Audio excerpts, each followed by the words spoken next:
hecho. Todo, todo. Te voy a... Lo que pasa es que yo no tengo... Así te...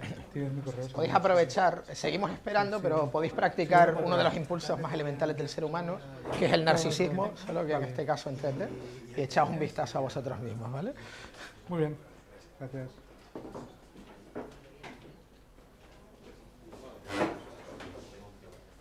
Bueno, que sepáis, es que me lo estaban comentando, la semana que viene organizamos un festival, bueno, este chico que se acaba de ir, organizan el festival de estereoscopía en Viladecans, viernes y sábado. Si queréis más información, os he dejado un poco de información, un cartelito. Y básicamente estaremos los de siempre, porque últimamente está la cosa... Bueno, chicos, empezad a hacer 3D, porque yo más horas no tengo, ¿eh? Pues, hombre, por favor, a sus pies. Pero tendremos la gente de S3D Technologies, José María Aragonés, Pauli Subirá, yo mismo, vamos, los de siempre, dando conferencias a respecto de estereoscopía. O sea, si os queréis pasar, luego os paso un poco más de información, ¿vale?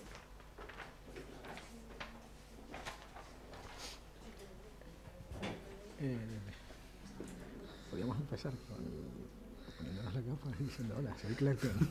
Y yo James Logan, ¿no? No. ¿No? Un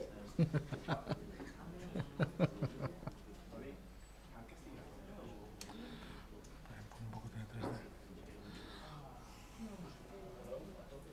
Cuidado, que me llevas por ahí. Vamos a hacer gags de 3D con el cable y todo por el suelo. Que además, la charla de la tarde la hacemos en streaming por internet. O sea que... Estas cosas. Si hacemos el ridículo, lo vamos a hacer para todo el mundo. Es más, haremos el ridículo Haremos para el todo el ridículo. mundo. No es a mí.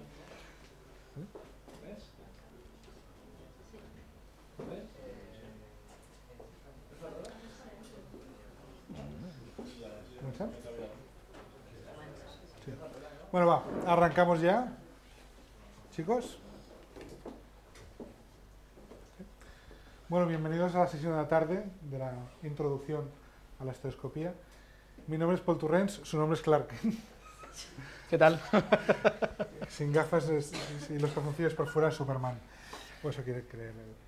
Al menos no soy Robin. Somos, bueno, yo soy director de fotografía, Julio es fotógrafo, yo estoy especializado en cinematografía digital y 3D, Julio es fotógrafo. No, es especialista en equipos de Canon y es un demostrador habitual en productos. Juntos, no sé si lo sabéis, pero hacemos los tutograus, aunque los comanda él, yo aparezco de vez en cuando, con guest stars como Pablo, que también se apunta de vez en cuando. Y podéis aprovechar, para los que no lo hayáis visto, el que se ha publicado hoy tiene Apple de protagonista absoluto. Y básicamente nos dedicamos a hacer un poquito de tutoriales explicando cosas, ¿no? O sea, ya no es solo intentando huir de la demostración de máquina propiamente dicha, sino que intentar explicar tecnología y a partir de ahí, pues, acompañado por producto, porque esto no deja de ser una presentación organizada por Grau Luminotecnia, en este caso, con sus rigs de 3D, de los que hablaremos, pero será una parte más dentro de lo que es la charla esta, que es una introducción a la estereoscopía, ¿vale? O sea, el gran grueso de la presentación va a ser explicar qué es el 3D y cómo funciona. Me da un poco de palo tener estereoscopistas en la sala, ya os lo digo, porque entiendo que podéis explicarlo mucho mejor que yo, segura, pero bueno, os doy mi punto de vista y si alguien quiere añadir alguna cosa, pues que lo haga, ¿vale? Insisto que empezamos desde el nivel de 0 y vamos a ir subiendo, tampoco subiremos mucho, o sea que la idea es que empecéis, los que no tengáis experiencia en estereoscopía, pues a pillar conceptos y un poquito entender qué es esto del 3D, ¿vale? Y aparte, ya más adelantada la charla, hablaremos del rig propiamente dicho y las características tanto del rig como de las cámaras. Del kit en general, vamos. Decir que nos referimos en la presentación a ese 3D, perdón, irá entrando gente y saliendo, pero ya iremos cerrando y abriendo. Nos referimos a menudo a la estereoscopía como ese 3D. ¿Por qué? Decir 3D en general es hacer referencia también al CGI, a las imágenes generadas por ordenador, con lo cual muchas veces cuando hablamos de una película 3D podría ser una película de Pixar o una película estereoscópica, ¿no? Entonces se ha añadido la coletilla a la S, que es de stereoscopic, con lo cual podemos hacer referencia al 3D claramente a la estereoscopía, ¿vale? Lo he puesto solo en la introducción pero estaría bien de que si realizáis proyectos que pueden dar confusión respecto a si es estereoscopía o CGI, que pongáis la S al principio. Poco a poco el tiempo lo normalizará. Empezamos con un poquito de historia, es muy rápida, intentaré no aburriros, pues son las 4 de la tarde, acabáis de comer y acabaremos todos dormidos si os aburro. Si no, Julio prometió desnudarse. O sea que, con lo cual acabaréis todos yendo. Bueno, es decir básicamente que existen daguerrotipos en 3D desde 1842, con lo cual en el siglo XIX ya se hacía estereoscopía. Todo esto viene para recordarle a la gente que el 3D no lo ha inventado James Cameron, aunque más de uno se lo crea, y que viene de muy, muy antiguo, ¿vale? Fotografía, evidentemente, hay muchísimos ejemplos. De hecho, imágenes de Barcelona de 1915-1920 hay un montón. O sea, se encuentra material estereoscópico por un tubo de... Y una de mis recomendaciones habituales es que cojáis el coche, os vayáis a Girona y visitéis el Museo del Cine. Porque el Museo del Cine de Girona, que es un museo que habla de la prehistoria del cine, que o sea, el museo acaba justo donde empieza la historia del cine, tienen todo equipos viejos y daguerrotipos y equipos fotográficos arcaicos, etcétera. Es una maravilla, sobre todo si os interesa la imagen, que entiendo que si estáis aquí todos os interesa. Tienen muchísimas imágenes estereoscópicas, ¿vale? Sobre todo catalanas, con lo cual vale la pena echar un ojo y ver cómo funcionan los fundamentos de la estereoscopía desde 1952. Seguimos. Un poquito referimos cuando hablamos de la historia de la imagen en movimiento, hablamos de 3 grandes oleadas de 3D.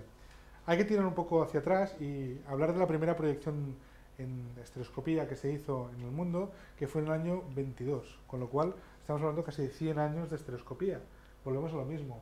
Avatar no es la peli que inventó el 3D, sino que realmente viene de muy, muy, muy antiguo. Hubieron varias experiencias, evidentemente no son las únicas, hubieron más, pero es en los años 50 cuando llega la primera gran oleada de 3D. Y llega con grandes películas para mi gusto, como son Kiss Me Kate, Los Crímenes del Museo de Cera, si os gusta la serie B, y Crimen Perfecto en español, ¿no? De Line from Murder. Kiss Me Kate, si no lo habéis visto, es un musical delicioso con coreografía de Bob Fosse, y si os paráis a pensar de que la película es en 3D y la veis, veréis que está llena de gimmicks, de efectos dedicados al 3D. Esta película hace muchos años que no se ve en 3D. Esperemos que ahora con las oleadas del 3D empiecen a recuperar todo esto, ¿no? Los Crímenes del Museo de Cera sí que es una película que se ha visto mucho en estereoscópico, en rojo y azul principalmente, en la glifo. Y Crimen Perfecto es una película que muy poca gente sabía que estaba rodada en estereoscopía. Los fans del cine seguro que lo sabíais, pero es una película que ha costado mucho de ver en este formato. La siguiente diapositiva me la ha añadido Julio esta mañana. Yo sin saberlo he pasado a la página y digo, es totalmente cierto lo que pone, ¿eh? No, sí. No es una invención. Pues eso, que básicamente en el 69 se estrenan las azafatas. Y debería ir entre medio de las 2 diapositivas. Básicamente fue una película que costó $100.000 y recaudó 27 millones de dólares. Claro, a nivel de revenues mucho mejor que Avatar. Es práctico. De guión, y de guión. De guión probablemente también. O sea que no es difícil. Menos mal que James Cameron no va a ver esta conferencia, ¿no? Bueno, básicamente es un ejemplo de cómo en los 70 hubo una serie de movimientos, porque las grandes oleadas, que empezó en los 50, luego en los 80 y luego es la que hay ahora, nunca se han llegado a morir. Quiere decir que por el medio hubo producciones. Por ejemplo, cuando acabó la de los años 80, no saltamos directamente a Beowulf, sino que existe en medio el mundo IMAX. Como sabéis, IMAX lleva muchísimos años ya haciendo estereoscopía y no ha dejado de proyectar nunca. Con lo cual, entre la segunda gran oleada y la oleada de ahora, adelante, por favor, existen películas, o sea, no se dejó de hacer, y existen casos como Robert Rodríguez, que rodó los Spy Kids, y hubo películas intermedias que estuvieron en 3D. La segunda gran oleada vino sobre todo con el cine para adolescentes. Curiosamente, si os fijáis, son 30 años entre oleadas. Es la llegada de una generación nueva, ¿no? Y siempre apunta a un tipo de público concreto, ¿no? La de los 80 pasamos de Tiburón, Amityville, etcétera. Ahora hablaremos de la última coletilla esta. A la oleada de ahora, pues que vendría con Avatar, GeForce, todas estas primeras películas que salieron, sobre todo para adolescentes. Con lo cual, cada oleada ha llegado con un cambio generacional, ¿no? De esto ya lo he visto yo cuando era pequeño, pues la gente joven es la que empieza a ver ahora. Destacar, yo pongo siempre como ejemplo esta película que no conoce mucha gente, que es El Tesoro de las Cuatro Coronas. Ante la duda, sí, es Ana Obregón en 3D. O sea, en España ya se hacía estereoscopía, o sea, ya no solo en Estados Unidos, sí que con los años 80 hubo una oleada, donde existe un western con Victoria Abril también, y El Tesoro de las Cuatro Coronas es una película de acción, es una copia burda de Indiana Jones, una coproducción con Italia, y se rodó en estereoscópico. Y toda la película, el primer cuarto de hora de película, es el tipo, el Indiana Jones este italiano, corriendo por un castillo, creo que es por Toledo, con todo de flechas que vienen a la cámara todo el rato. Es espantosa la película, pero como industria estuvo, y bueno, fue una época que parece que hemos olvidado un poco que existió. La tercera gran oleada llega ahora. Cuando digo llega ahora, estamos hablando ya hace unos añitos, porque Beowulf no es una película reciente ya, debe tener 2-3 años, un poco más incluso, 3 o 4 años. Beowulf fue la primera película que se exhibió en estereoscópico digital en Barcelona, en La Maquinista, concretamente, y cada una de estas películas que están marcadas aquí han marcado un hito por diferentes razones. ¿Vale? Estamos hablando de Beowulf, el concierto de U2 en 3D, Bolt, San Valentín Sangriento, GeForce, Avatar y Alicia en el País de las Maravillas. Después ha venido mucho más, y aquí habría que agregar pues hasta Torrente 4, ¿no? Son las películas, o Un viaje mágico a África. Son las películas que, al menos para nuestro mercado, han llegado a impactar, ¿no? Importante Beowulf porque realmente fue la primera película, junto con Polar Express, que apostó por hacer estereoscopía basado en hacer CGI, imagen generada gráfica. U2 3D, que como primer espectáculo visual en 3D de imagen real fue, al menos de la nueva generación, lo que más me impactó a mí, y luego ya fueron llegando. GeForce es importante porque es la primera película convertida, es la primera película de toda esta oleada, donde un estudio cogió una película en 2D y, a pesar que la rodó pensando para ello, convirtió buena parte de la película, y los resultados son muy buenos. El tiempo nos ha dicho que esto se puede hacer bien o mal. Se puede hacer bien como en Green Hornet, que la conversión, bueno, no es como si estuviese rodada en 3D, pero es bastante digna, o se puede hacer muy mal como en Furia de Titanes. Con lo cual hay que tener un poquito la precaución de cómo se hacen las conversiones. Antes os hemos puesto aquí imágenes de 3 en 3D. No sé si habéis visto algún plano aéreo de los Castells, que estaba mal. No es que estuviese mal, es que está convertido en tiempo real, y evidentemente GeForce y hasta Furia de Titanes está mejor que esto, ¿no?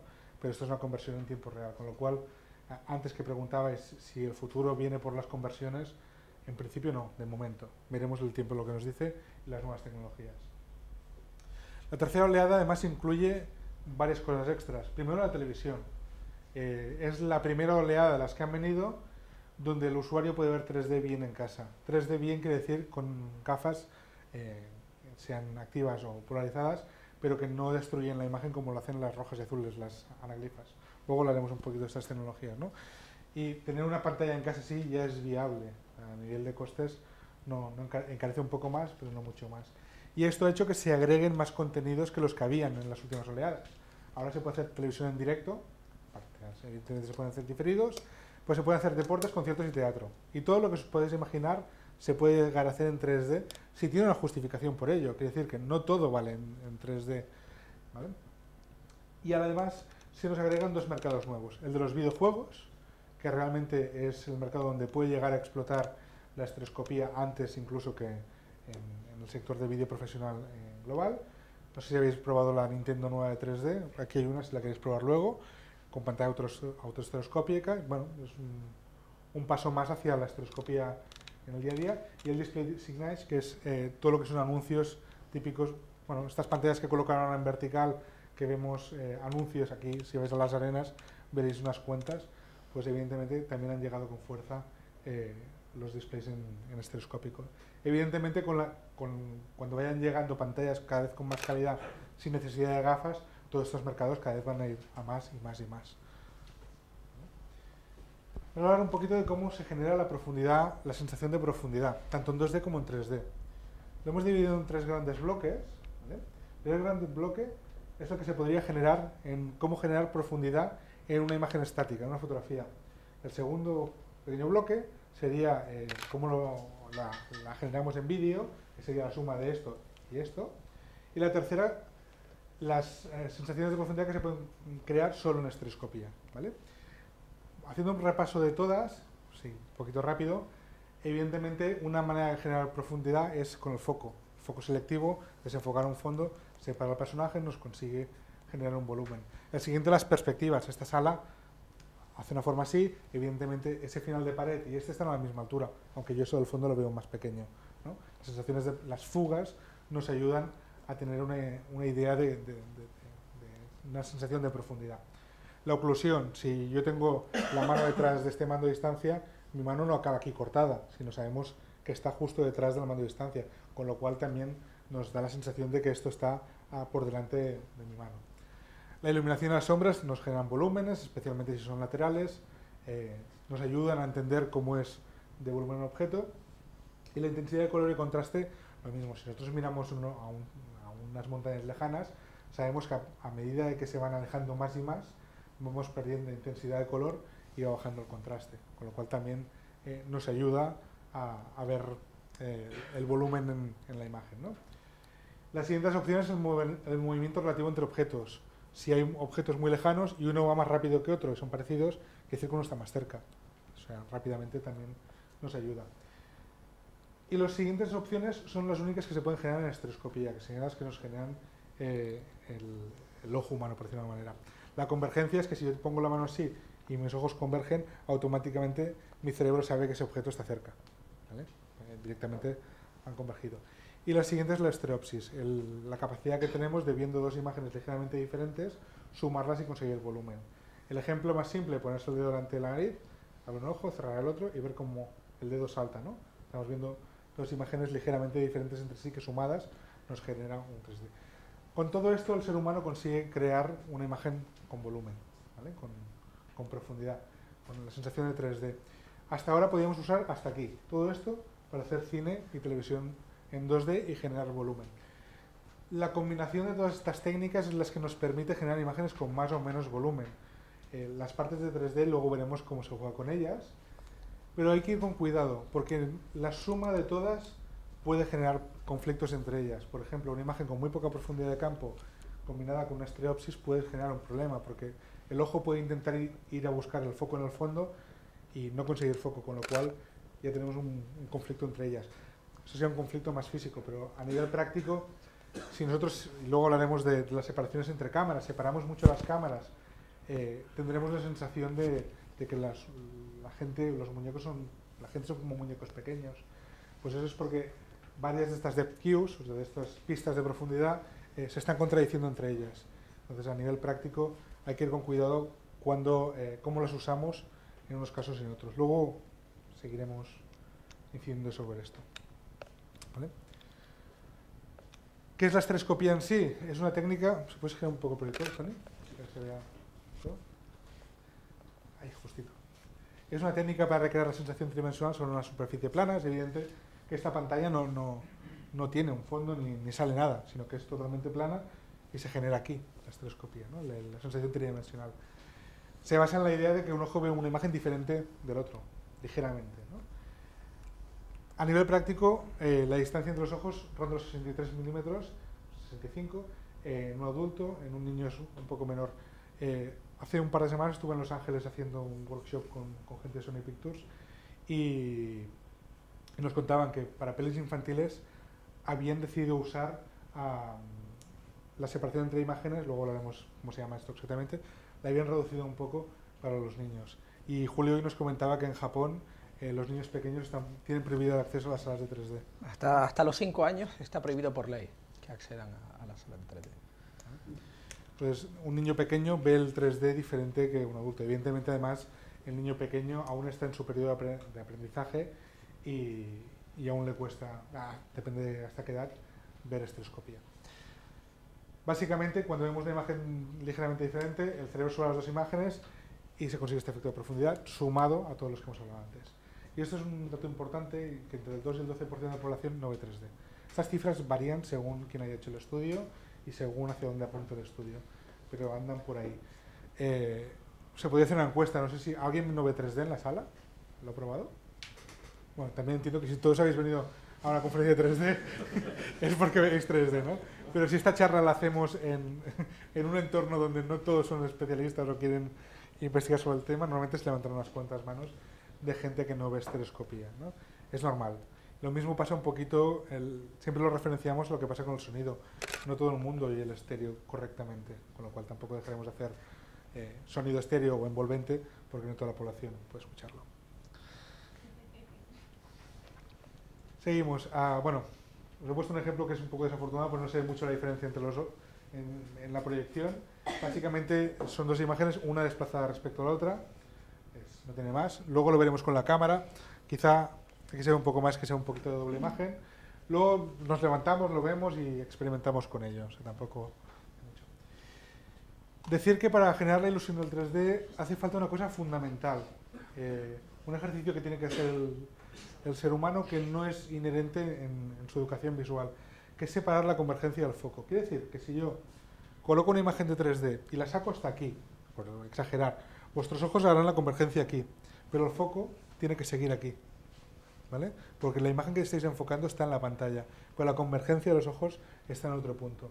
Y esa es una de las complicaciones de cuando se hace estereoscopía, que el público no pueda verla, porque hay gente que le cuesta mucho separar la convergencia de los ojos con el punto de foco. Esto, si recordáis los Magic Eye, os recordáis esos libros que eran como tramas, que mirabas el infinito, pero ponías la convergencia cerca y veías un dibujo, pues es algo parecido, pero una versión un poquito más simple.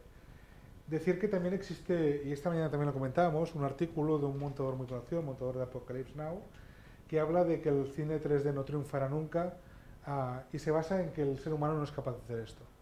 O sea, bueno, igual él no puede, pero en general la población sí que lo puede hacer, ¿no? O sea, lo digo porque si lo habéis leído, es un artículo que se ha hecho muy popular, sobre todo por parte de los detractores del 3D, y que partiendo de la base de que, bueno, a mí personalmente no me cuesta separar esto, entiendo que vosotros si veis 3D, pues tampoco es que os cueste excesivamente, pues tampoco tiene muchísimo peso. Vamos a hablar un poco de los términos que se usan cuando hablamos de 3D, el paralaje. Es importante que entendáis, sobre todo a la hora de comunicaros con la gente. Quiere decir que a menudo cuando hablamos de una producción, hablas de qué quieres que salga de la pantalla o qué quieres que se vaya hacia el fondo, o qué quieres que esté en la pantalla. Bueno, hablando con propiedad, hablamos de paralajes. El positivo sería todo lo que queda detrás de la pantalla, el 0 sería el plano de pantalla exacto, y el negativo todo lo que sale de la pantalla. ¿Vale? Hay que tener en cuenta estos tres términos. Para que os hagáis una idea, además, cuando hablamos de cómo funciona el 3D, pensad que la tele es como un cubo que va hacia el fondo, ¿vale? Siguen los márgenes rectos hacia atrás hasta el infinito. Pero cuando la imagen sale de la pantalla, debéis pensar en una pirámide. Una pirámide que sale, hacemos así y de los lados, ¿vale?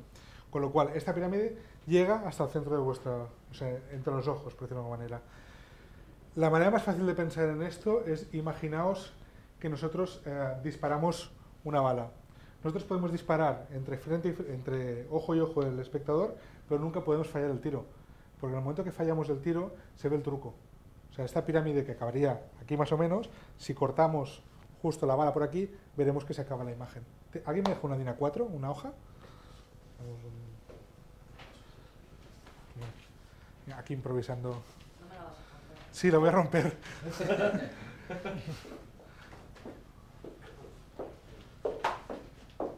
Ahí por ahí detrás. Bueno, ¿sí? Gracias. O sea, antes estaba dando vueltas cómo explicarlo bien. ¿Ves cómo lo voy a romper? Tenéis que imaginaros que una pantalla de 3D es algo así, ¿vale? Entonces, la idea es que yo puedo sacar la mano así, sí. ¿Puedo sacar la mano así? No. ¿Por qué? Porque no hay pantalla. O sea, tiene que estar siempre dentro de este marco, aunque esté fuera. Con lo cual yo esto lo podría hacer, pero esto ya no lo podría hacer, ¿vale? Pensad de que aquí sale la pirámide, ¿vale? Esta es vuestra visión. Con lo cual todo lo que sea salirse de estos márgenes no se puede hacer porque se verá el truco totalmente. O sea, habría que intentar evitarlo. También puede interesar, por lo que sea, romper el marco.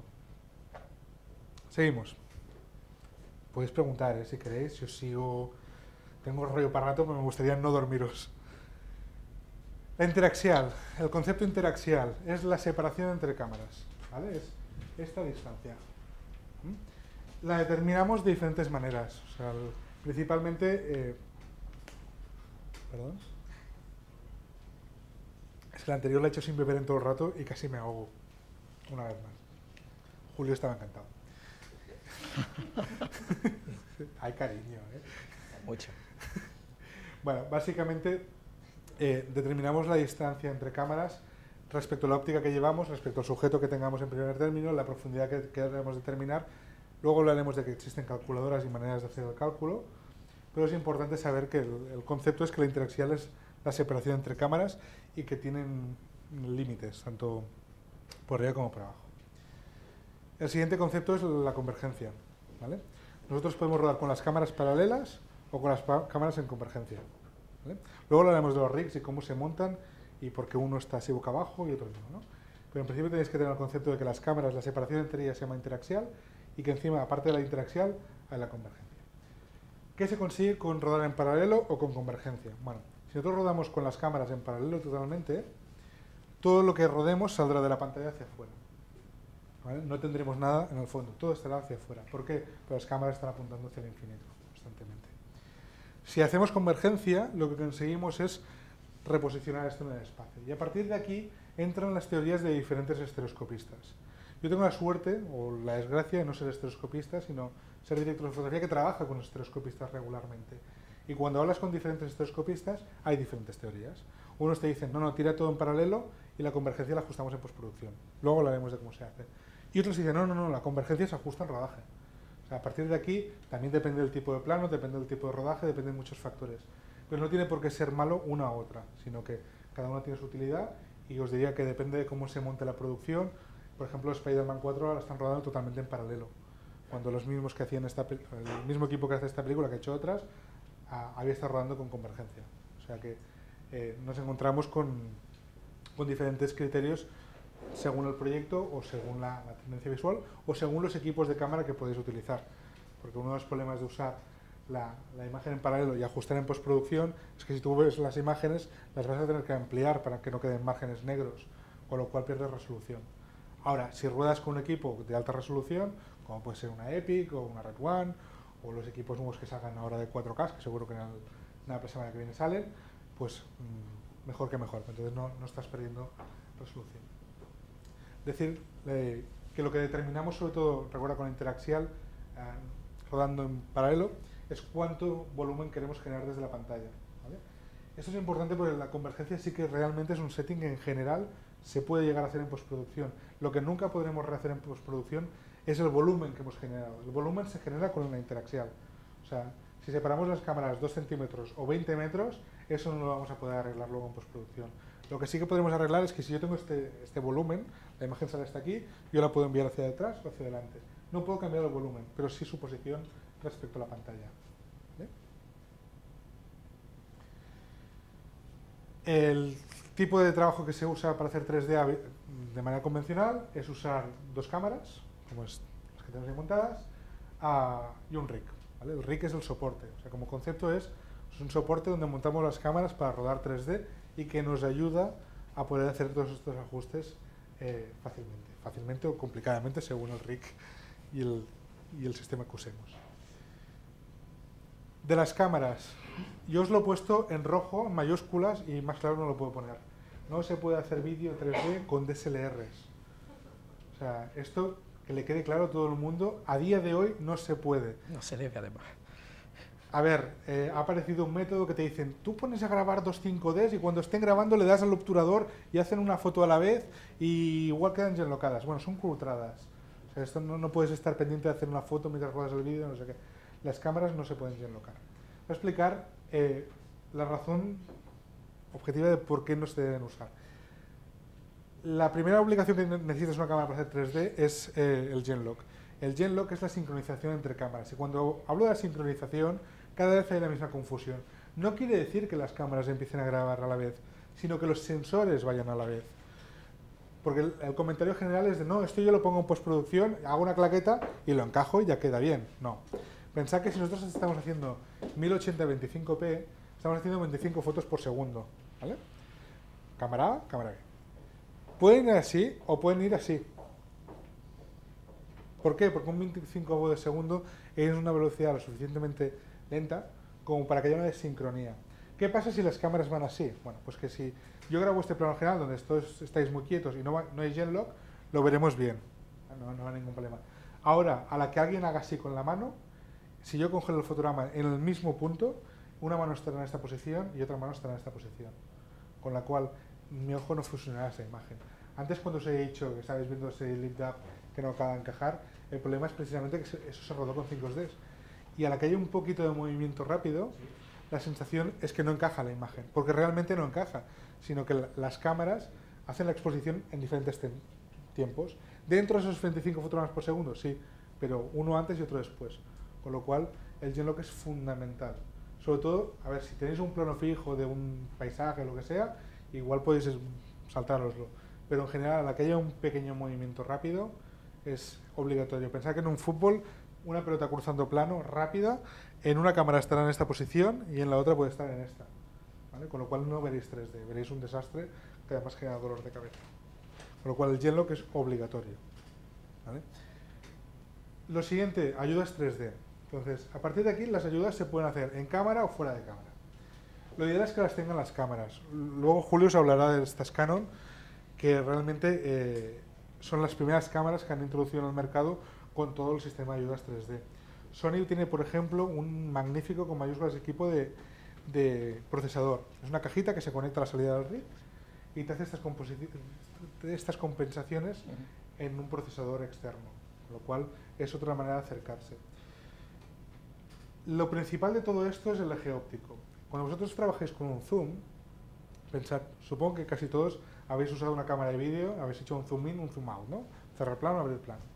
Si yo cierro plano, pongamos, sobre el mango de la puerta, cierro plano del todo y lo centro en la cruz del visor y de golpe abro plano, de golpe veréis como la maneta de la puerta se va desplazando hacia un lado, aleatoriamente, según la cámara o según la óptica, depende de muchos factores. ¿Por qué?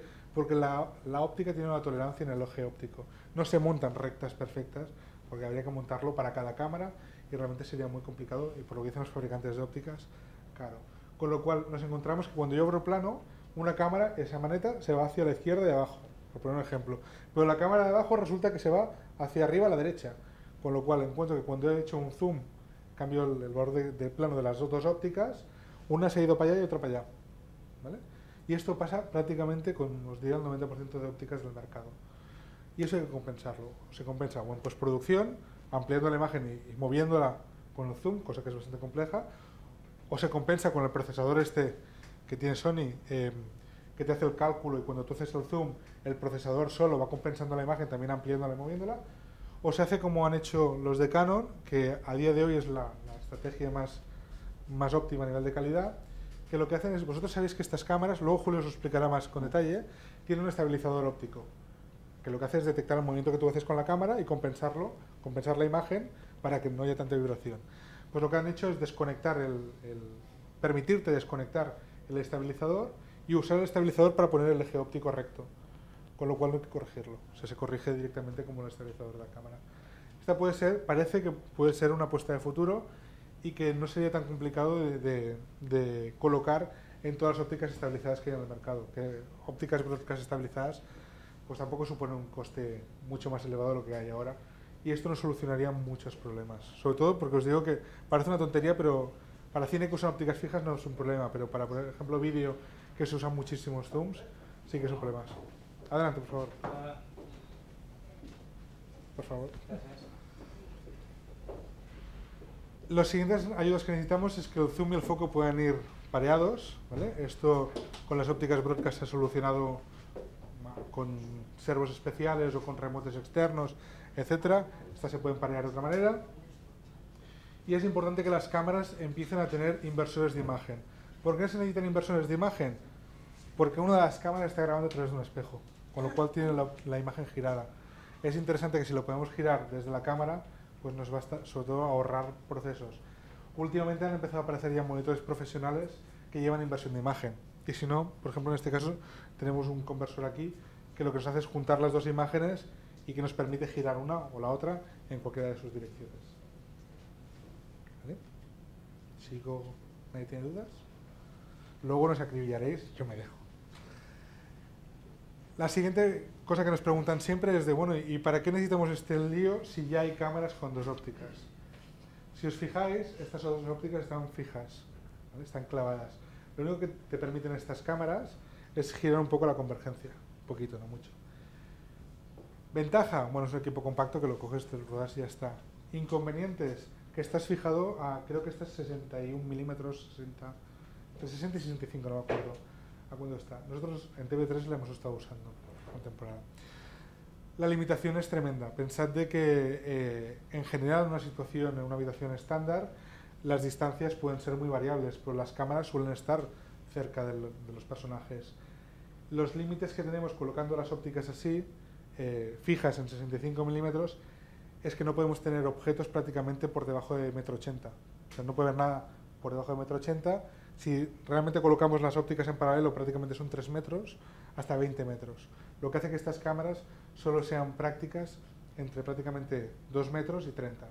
Todo lo que se salga de estos márgenes no funciona bien directamente. Con lo cual la limitación es tremenda, es tremenda. O sea, realmente puedes generar un 3D correcto en esos márgenes, pero cuando te sales se complica bastante conseguir una imagen en condiciones. Evidentemente, si vas a hacer 4 planos de un reportaje, pues puede ir bien. El problema de todo esto es que además los productos que hasta a día de hoy, y el domingo seguramente este comentario cambia, han salido, son bastante desastrosos como cámara de 2D. O sea, que el problema de esta cámara en concreto, por ejemplo, es que en un exterior día que tengas sombra, estás rodando con ganancia. Y a día de hoy con una cámara tengas buena ganancia a las 12 del mediodía es absurdo. Entonces, es un problema de que parece que han salido demasiado rápido. Ahora las que salen en el app seguramente serán mejores como cámaras, pero todas las que tengan las ópticas fijas a 65 milímetros, pensar que solo os valen para estos términos.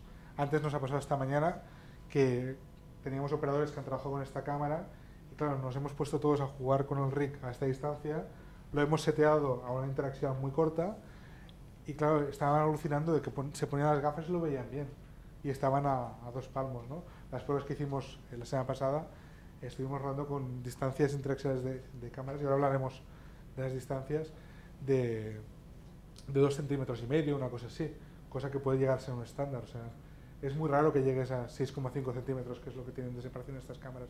Es demasiado en muchos de los casos, con lo cual estás limitado. Pensar que también el factor zoom es importante. A la que tú empiezas a tirar de zoom, estos 6,5 centímetros hacen que la distancia mínima cada vez es más lejana, con lo cual se complica bastante el trabajar. Pasamos ya a hablar de los rigs propiamente dichos. Existen de 2 tipos, aunque deberíamos decir 2,5. ¿Vale? Bueno, existen más, pero hoy vamos a hablar principalmente de 2. El primero es el side by side. Como su nombre indica, las cámaras van una al lado de otra. ¿Vale? Este y este rig son lo mismo. La gracia del rig del Hurricane es que esta pieza se saca, quitamos el espejo y la montamos aquí al lado y se queda así. Con lo cual, con un solo rig hay side by side y mirror rig a la vez. Bueno, a la vez no, hay que desmontarlo, pero que hay las 2 opciones en un solo rig. Tiene muchas ventajas el rodar side by side, sobre todo la luminosidad, la facilidad de operación, las cámaras son accesibles, no hay un espejo, no hay una imagen invertida. Contra, que la interacción, la separación mínima entre cámaras es muy grande. En este caso son 2x3, pensad que las ópticas de la x3 es una cosa así. Claro, juntar 2 ópticas, ya de por sí, si esta óptica es de este tamaño más o menos, fijaos que es más grande que la separación de mis ojos. Con lo cual, si junto 2 ópticas, la distancia entre ellas será grande de por sí. Con lo cual, rodar con side by side nos provoca unas limitaciones parecidas a lo que nos pasa con la cámara de las 2 ópticas, ¿no? Que estás limitado por lo cuánto puedas juntar las cámaras. Una opción es usar cámaras más pequeñas. Estos días supongo que habéis visto que la gente de GoPro ha sacado la versión de 3D, que son ópticas así, y la interacción es mínima. Bueno, pues para distancias cortas, ese sistema creo que estaban diciendo que a partir de 1,10 m se puede usar, porque realmente las cámaras son muy pequeñitas. Esto evidentemente este setup nos llevaría a distancias mínimas tranquilamente de 3, 4, 5 metros, con lo cual para ciertas cosas nos iría bien, por ejemplo para un partido de fútbol, para hacer la cámara máster o para hacer un plano general de algo, o en un teatro, por ejemplo hace un par de semanas lo usamos para hacer una obra de teatro, las cámaras máster las usábamos side by side, ¿no? La otra opción es los mirror rigs, que de contras tienen muchos, montaje es incómodo, hay que ir con mucho cuidado con el espejo, hay que mantenerlo limpio. Jordi, que estuvo en Magic Tail, nos puede contar de espejos y desiertos, que en general parece una mala idea. Son complejos de usar porque el montaje pues, no es tan simple como el side by side, pero la parte positiva es que la distancia interaxial mínima es libre. Quiere decir que esto funciona como un teleprompter. Supongo que habéis visto alguna vez un teleprompter, que nosotros colocamos una pantallita aquí abajo en lugar de una cámara y el presentador ve el reflejo del prompter y su imagen pasa a través. Bueno, básicamente lo que hace el Mirror Rig es que tiene un espejo que rebota la imagen, pero a la vez la deja pasar. Con lo cual, las dos cámaras ven la misma imagen igual. Luego, cuando os levantéis y empecéis a trastear con el mirror, os invito a que os pongáis a esta altura y miréis en la cámara. Veréis que si empezáis a cambiar la interaxial, podéis llegar a sumar las ópticas a 0. ¿Vale? O sea que realmente podemos generar la interaxial que queramos. No dependemos del tamaño físico de la lente, sino que podemos coger cualquier cámara, en este caso un X3, en este, pues la Canon, y podemos ponerlas a 0. Con lo cual, distancias interaxiales mínimas dan resultados muy espectaculares. Es importante que tampoco os penséis que hacer 3D consiste en separar mucho las cámaras. Muchas veces la separación es mínima. Aquí prácticamente estáis viendo una imagen enfocada. Si os ponéis las gafas veréis que la imagen tiene profundidad. ¿Vale? Sobre todo cuando vamos cada vez a pantallas más y más grandes, os encontraréis que estas distancias cada vez las separamos menos y menos. A mí, hablando con un compañero que había hecho una película hace poco en 3D, me comentaba que como norma general había usado entre 15 y 30 milímetros de separación entre cámaras, que es muy poco, pero para una pantalla de cine, pensad que lo que aquí mide escasos milímetros, en una pantalla de cine puede ser algo más grande. Luego hablaremos un poquito más de esta separación. Eso es lo que os decía un poquito antes, que el Hurricane Rig, la gracia es la conversión, le quitamos el espejo y lo convertimos en un side by side, con lo cual tenemos la doble opción de usarlo de una manera o de otra. ¿Vale? Han empezado a salir complementos ya al Hurricane, aunque es muy joven, lo que lleva en el mercado me parece un mes y medio, y han empezado a sacar opciones para llevar cámaras en mano, etc.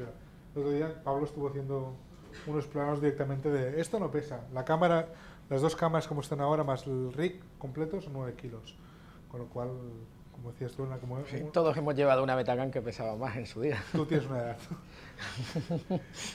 9 kilos es viable ponerte al hombro y tirar un plano. De hecho, estuvimos tirando planos cámara en mano toda la tarde, pasándolo unos a otros. ¿Cojín era accesorio o era...?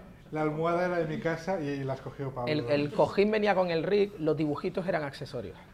Si queréis ver fotos del rodaje, en el blog de Grau hay imágenes de Pablo con la almohada. Oye, me la regaló mi madre. Bueno, no, que realmente, o sea, a nivel de tamaño y portabilidad, pues es viable, ¿no? Hacer un cámara en mano con esto.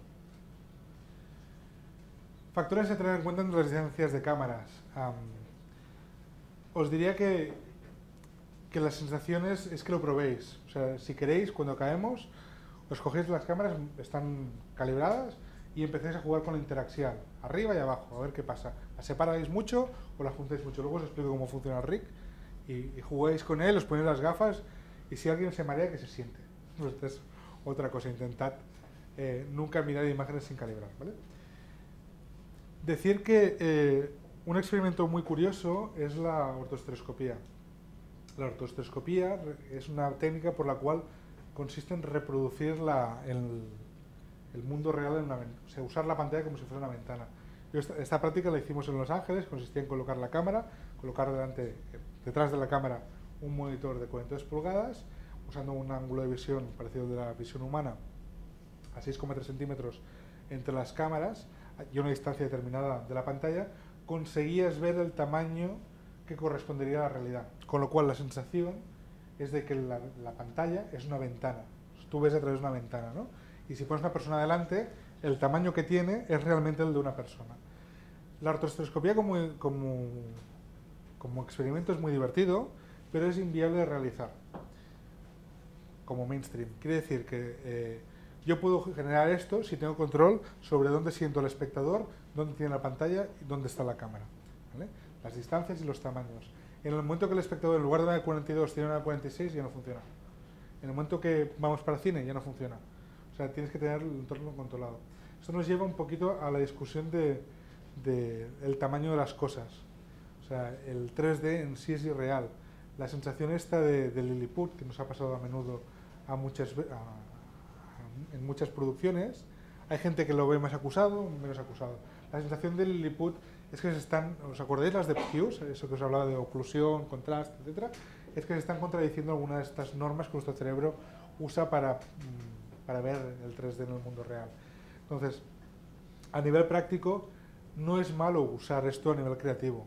O sea, hay estereoscopistas que se preocupan muchísimo más por los tamaños de las cosas que otros. Y esto ya va más a gustos del usuario, ¿no? Yo os diría que, por ejemplo, un partido de fútbol, si tú quieres tener una profundidad grande en un plano general, los jugadores seguro que parecerán enanitos, porque no tienes más opción. O sea, si quieres generar mucha profundidad, se va a contradecir con las otras normas de profundidad, con lo cual vas a tener enanitos sí o sí.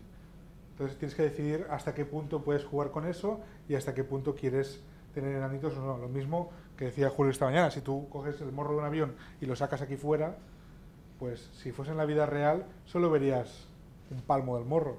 Ahora, si sacas el morro entero va a ser una nave de juguete. ¿Sabes? Con lo cual hay una serie de normas que son rompibles siempre y cuando la creatividad os lleve a ello. Y siempre y cuando no las rompáis a unos niveles salvajes.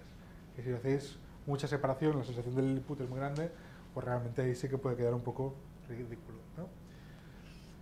El cálculo de distancias depende de diversos factores, principalmente óptica, distancia hacia el primer objeto y sobre todo el tamaño de proyección.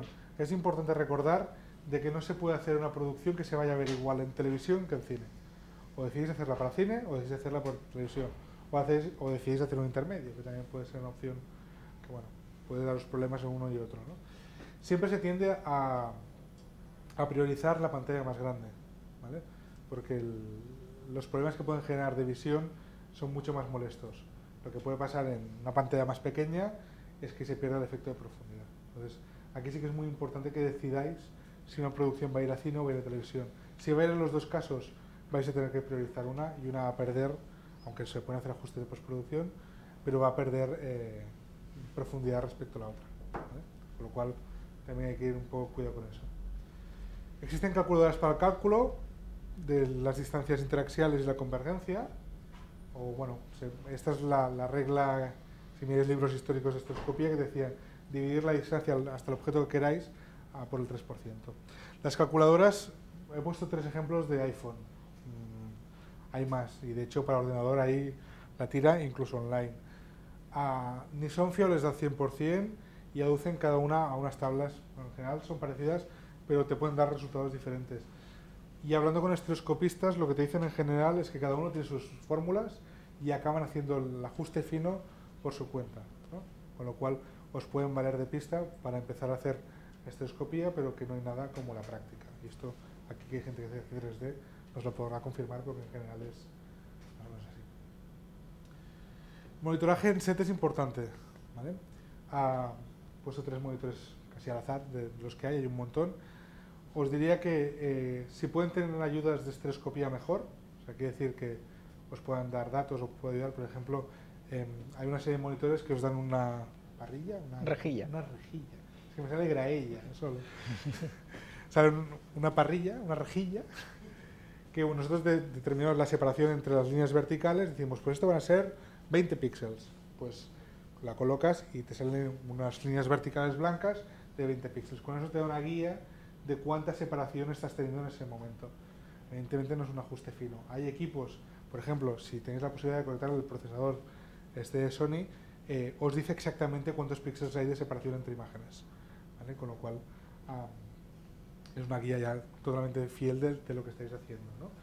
Es importante que veáis 3D en set, pero os diría que si queréis dedicaros en serio a la estereoscopía, no dejéis de banda el anaglifo, el rojo y azul. Es muy cómodo para calibrar cámaras y para hacer ajustes sin gafas. No se puede llegar a ver 3D sin gafas en anaglifo, pero sí que es muy cómodo si ves una imagen en rojo y azul, ver si está descuadrada, si está descompensada, dónde está exactamente el plano, ¿vale? Con lo cual, si miráis las herramientas que a día de hoy hay de análisis para hacer 3D, veréis que casi todas tienen alguna opción anaglifo. No es romanticismo, es que realmente es una opción muy cómoda para analizar bien la imagen. Yo si veo una doble imagen aquí, no sé a qué cámara corresponde. Si la veo en rojo y azul, tengo claro a cuál puede corresponder, con lo cual intentar no olvidarlos. Tenía por aquí encima ese tarjetón, que no es una mala idea llevar una cosa así, que lleva una tarjetita que lleva anaglifo y polarizado a la vez, y que siempre sirve de ayuda. Por ejemplo, el equipo que estamos usando para conectar las cámaras al monitor lleva la opción de anaglifo, cosa que también nos ayuda bastante a hacer esos calibrados. El flujo de trabajo es importante mantener las dos imágenes por separado toda la cadena de producción. Quiere decir que tenemos dos cámaras que hacen 1080 cada cámara. Es importante que al final, sea un cine, sea una tele, sea lo que sea, tengamos un máster con los dos ojos por separado. Y de eso ya veremos qué sacamos. Si la tele nos pide, y ahora hablaremos de esto, un side by side, un BCP para ir a sala, lo que sea, o lo tenéis que subir a YouTube. Si tenéis las dos imágenes por separado, luego es fácil fusionarlas. La idea de que al medio camino de postproducción hagáis un side by side y tengáis todo el proyecto a media resolución es una mala idea en general. Insistir en una tontería, pero no se graba ni edita para un solo sistema. Y esto quiere decir que no rodamos, ni montamos, ni postproducimos ni nada para polarizado. Ni no rodamos, ni montamos, ni producimos nada para activo. O sea, rodamos y hacemos 3D y a partir de ahí la salida ya veremos qué le damos. Quiere decir que si tú estás trabajando con dos cámaras y tienes dos señales por separado, al final ya decidirás si lo estamos visualizando con un sistema polarizado, si lo hacemos con un activo o lo que sea.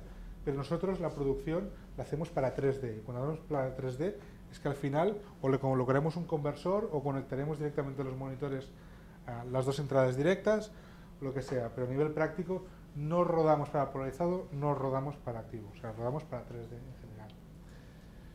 Existen numerosos plugins para la estereoscopía. En Final Cut tenéis el Dashboard y el Neo 3D. Yo personalmente los he sufrido un poquito y hoy que gente de T3 también por aquí también los han sufrido. Los desrecomiendo totalmente porque son sistemas no nativos y que solo generan dolores de cabeza. ¿Se puede trabajar en Final Cut en 3D? Se puede. Este rumor que hoy corre como la pólvora que el día 12 presentan un Final Cut, pues esperemos que sea verdad y esperemos que incluya 3D. A día de hoy no se sabe nada. A nivel práctico, los softwares de gama alta, Quantel, Scratch, Iridas, Almística, Avid, etcétera, ya empiezan a trabajar todos en estereoscópico, unos con mayor suerte, otros con menor. Os diría que a día de hoy Mística, Quantel y Scratch y Smoke para mi gusto funcionan bastante bien. Avid no tanto, el sistema de ingesta es un poco confuso para mi gusto. Y para mí el que es la bomba es el Vegas, no sé si lo habéis probado, pero si vais a hacer estereoscopía a día de hoy, nosotros a la espera de que algún fabricante intermedio, un Quantel o un Mística o un Scratch son muy caros, saquen un sistema fiable, el Vegas es la opción que estamos usando para editar 3D. Ahora os enseñaré alguna captura de cómo funciona, pero realmente a nivel de usuario más de máquina de batalla es lo único que a día de hoy a nosotros nos está funcionando. Editar en estereoscópico es el posible y es que lo que nos ha pasado una y mil veces es que hacemos una postproducción en 2D y cuando la tenemos acabada en 2D sacamos una DL, sacamos el otro ojo, los juntamos y hacemos la versión en 3D y acabamos remontando todo el proyecto.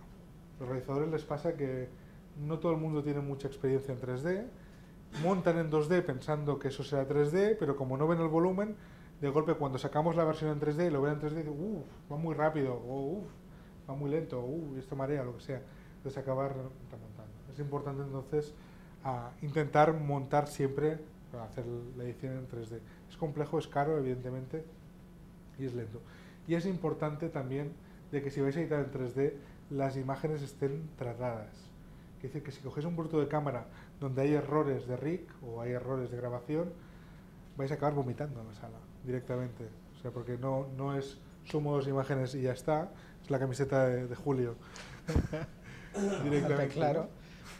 Entonces, tenéis que ir con cuidado, que si las imágenes están mal, os puede llevar a dar mareo. Nos ha pasado, o sea, creo que Pablo se mareó una vez viendo unas imágenes así sin tratar, con lo cual ir con cuidado con esto. Ten en cuenta que se arrastran dos imágenes de 1080, con lo cual se duplica todo el data rate y se duplica todo el almacenaje. Lo que antes ocupaba 1 tera ahora son 2 teras. O sea, insisto, dos imágenes de 1080 completas son un montón de imágenes. Hay que hacer los ajustes de estereoscopía, lo que os decía antes de que se pueden hacer los ajustes de convergencia en postproducción, porque hay que acabar de ajustar, pues si una cámara os ha quedado más oscura que la otra, pues levantarla un poquito, si el balance de blancos no se ha ajustado entre las dos cámaras, acabar de ajustarlo, etc. Y luego se pueden usar trucos, que en realidad no son trucos sino ajustes, como las ventanas flotantes. ¿Qué es una ventana flotante? Esta es la parte complicada de explicar en 3D. Antes os hablaba que cuando la imagen sale y se corta por la pirámide, que hablábamos antes, os va a desaparecer primero del ojo que no toca. Entonces va a haber un momento, en el momento que desaparezca esto, que el ojo que no toca está viendo la imagen al revés. Con lo cual la sensación visual es que esta mano está flotando aquí pegando botes. Con lo cual visualmente no se entiende lo que está pasando. Para eso son las ventanas flotantes. Las ventanas flotantes es una máscara negra que se le pone solo al ojo que es una cosa rara. De una manera relativamente simple. Esto sobre la práctica es más fácil, creerme. Y luego se pueden usar trucos, no sé si habéis visto GeForce o Green Hornet, usan una técnica parecida a la ventana flotante, pero evolucionada, que consiste en que esas películas están rodadas en panorámico. Es decir, que una imagen de 16:9, que es lo que proyectaban, ponían franja negra arriba y franja negra abajo. ¿Vale? Se rodaba en panorámico, con lo cual la zona de franjas negras, en este caso, cosa que no es habitual, proyectan el negro, o sea que ahí hay un negro. En GeForce lo que hacían es que en cierto momento el hámster pisaba el negro, con lo cual la sensación de que había salido a la pantalla era mayor. En Green Hornet, por ejemplo, cada vez que había una explosión, hacían que las chispas cayeran encima de la zona negra. Claro, tú llevas toda la película viendo una zona negra que piensas que eso ya es fuera de la pantalla. Y no, es que están proyectando una zona negra para, en algunos momentos concretos, incidir, poner alguna imagen ahí y tener la sensación de que el relieve es mucho más grande. Pues trucos de estos existen varios y se puede jugar con ellos. Ahí tienes un ejemplo de Alphonse, que no está en la sala, del Vegas, de cómo trabaja en 3D. Básicamente, la idea es que cogéis dos clips, tiráis ojo izquierdo, ojo derecho, botón derecho sobre ellos, dices juntar como subclip estereoscópico y os queda así. Todos estos son clips de 3D. Y a partir de ahí tienes los ajustes de 3D que os permiten geometría básica y hacer los ajustes de convergencia, con lo cual puedes sacar más o menos un objeto de pantalla. ¿Vale? Es la única solución barata y rápida de usar. Además el Vegas, no sé cuánto está de coste, pero es un software de postproducción de bajo coste, es más barato con Final. O sea que y tenéis la versión de 30 días para probar por ahí. La visualización. Antes os he hablado de los sistemas anaglifos, ¿vale? El azul y el rojo de toda la vida. Insistía mucho en que no lo olvidéis para previsualizar en set, en rodaje. Es una herramienta muy cómoda, es una herramienta fácil y rápida, sobre todo de mirar sin gafas. Yo con esto puedo saber que aquí hay una disparidad del carajo directamente y sé si está hacia afuera o hacia adentro por cómo están dispuestos los colores, ¿no? Y rápidamente ves si hay problemas de altura, etcétera, etcétera. Las gafas son baratas, pero evidentemente si esto lo usamos para emitir televisión convencional es un desastre. O sea, realmente la imagen es muy pobre, el rojo y azul, si alguien luego lo quiere probar, se come los colores, el contraste, se lo come todo. Existen más versiones evolucionadas, con verde y magenta, supongo que tendréis algún DVD por casa de Coraline o Viajes dentro de la Tierra, estas películas que salieron con verde y magenta. Y luego salió un sistema más evolucionado que era amarillo eléctrico, bueno, amarillo tabaco y azul eléctrico, que era un sistema que a mí me dolía bastante la cabeza cada vez que lo probaba. Se hicieron algunas pruebas de emisión, de hecho la Super Bowl hace 2 años emitió un par de anuncios con este sistema y finalmente con la llegada ya de las televisiones domésticas de 3D con sistemas activos y pasivos ya perdió. La única presencia que tienen es en prensa escrita. Cuando una revista hay que hacer 3D, la única manera de hacer 3D que tiene barata y rápida es con el anaglifo. El sistema pasivo en una pantalla... se me cae. Es de julio. El sistema pasivo en una pantalla de 3D, esta pantalla es pasiva, lo que tiene es un filtro polarizador delante y en cada línea polariza hacia una dirección. Con lo cual, cuando nosotros ponemos unas gafas, lo que estamos filtrando es una línea u otra. Desventajas, vemos mitad de resolución para cada ojo. ¿Vale? Ventajas, esto es baratísimo, es la gafa. Otra desventaja, el filtro que hay delante es caro y es difícil de poner, con lo cual las pantallas son bastante caras. Son actualmente casi el doble de lo que cuesta una pantalla activa. ¿Vale? En profesional lo habitual es que sean en este sistema y en doméstico el otro, que es el activo. ¿Vale? El sistema activo, la idea es más simple. Os voy a reducir los números bastante para que lo entendáis fácilmente, pero evidentemente se usa una frecuencia mucho más alta. Imaginaos que la pantalla enseña 48 imágenes por segundo. Esto es porque la pantalla en sí no tiene nada, lo que tiene es una alta frecuencia de refresco. Y si pensáis que ya hace un año que están haciendo las de 600 Hz, os podéis imaginar la facilidad que tienen las pantallas de hacer este proceso. El problema, las gafas son muy caras. O sea, unas gafas, en este caso las Expand, van a unos $100 y aparte llevan una pila dentro, con lo cual hay que ir recargándolas, etcétera, etcétera. Tiene una parte positiva, aparte, es que estamos viendo 1080 por cada ojo, con lo cual vemos resolución completa, también se ven mejor que estas, ¿no? El mercado decidirá hacia dónde va. De momento hay dos fabricantes que han apostado otra vez hacia estas pantallas y el resto están usando activas. Tiene otras aplicaciones esta tecnología. Pensad que un videojuego, por ejemplo, si nos ponemos las gafas y sincronizamos los dos ojos a la vez, podríamos llegar a jugar a un videojuego donde un jugador está viendo su partida y otro jugador está viendo su otra partida a la vez. Con lo cual puedes jugar a dos partidas, o sea, lo típico de estos juegos de pelea o los del Call of Duty, cosas así, que se luchan unos contra otros y que los dos usuarios estén viendo su punto de vista sin ver el del otro. Cosa que podría llegar a ser también un mercado atractivo. Realmente el mercado de los videojuegos está ahora mismo un pasito por delante de lo que es el cine. Bueno, Perdona, ¿puedo interrumpir antes de que salga el tema?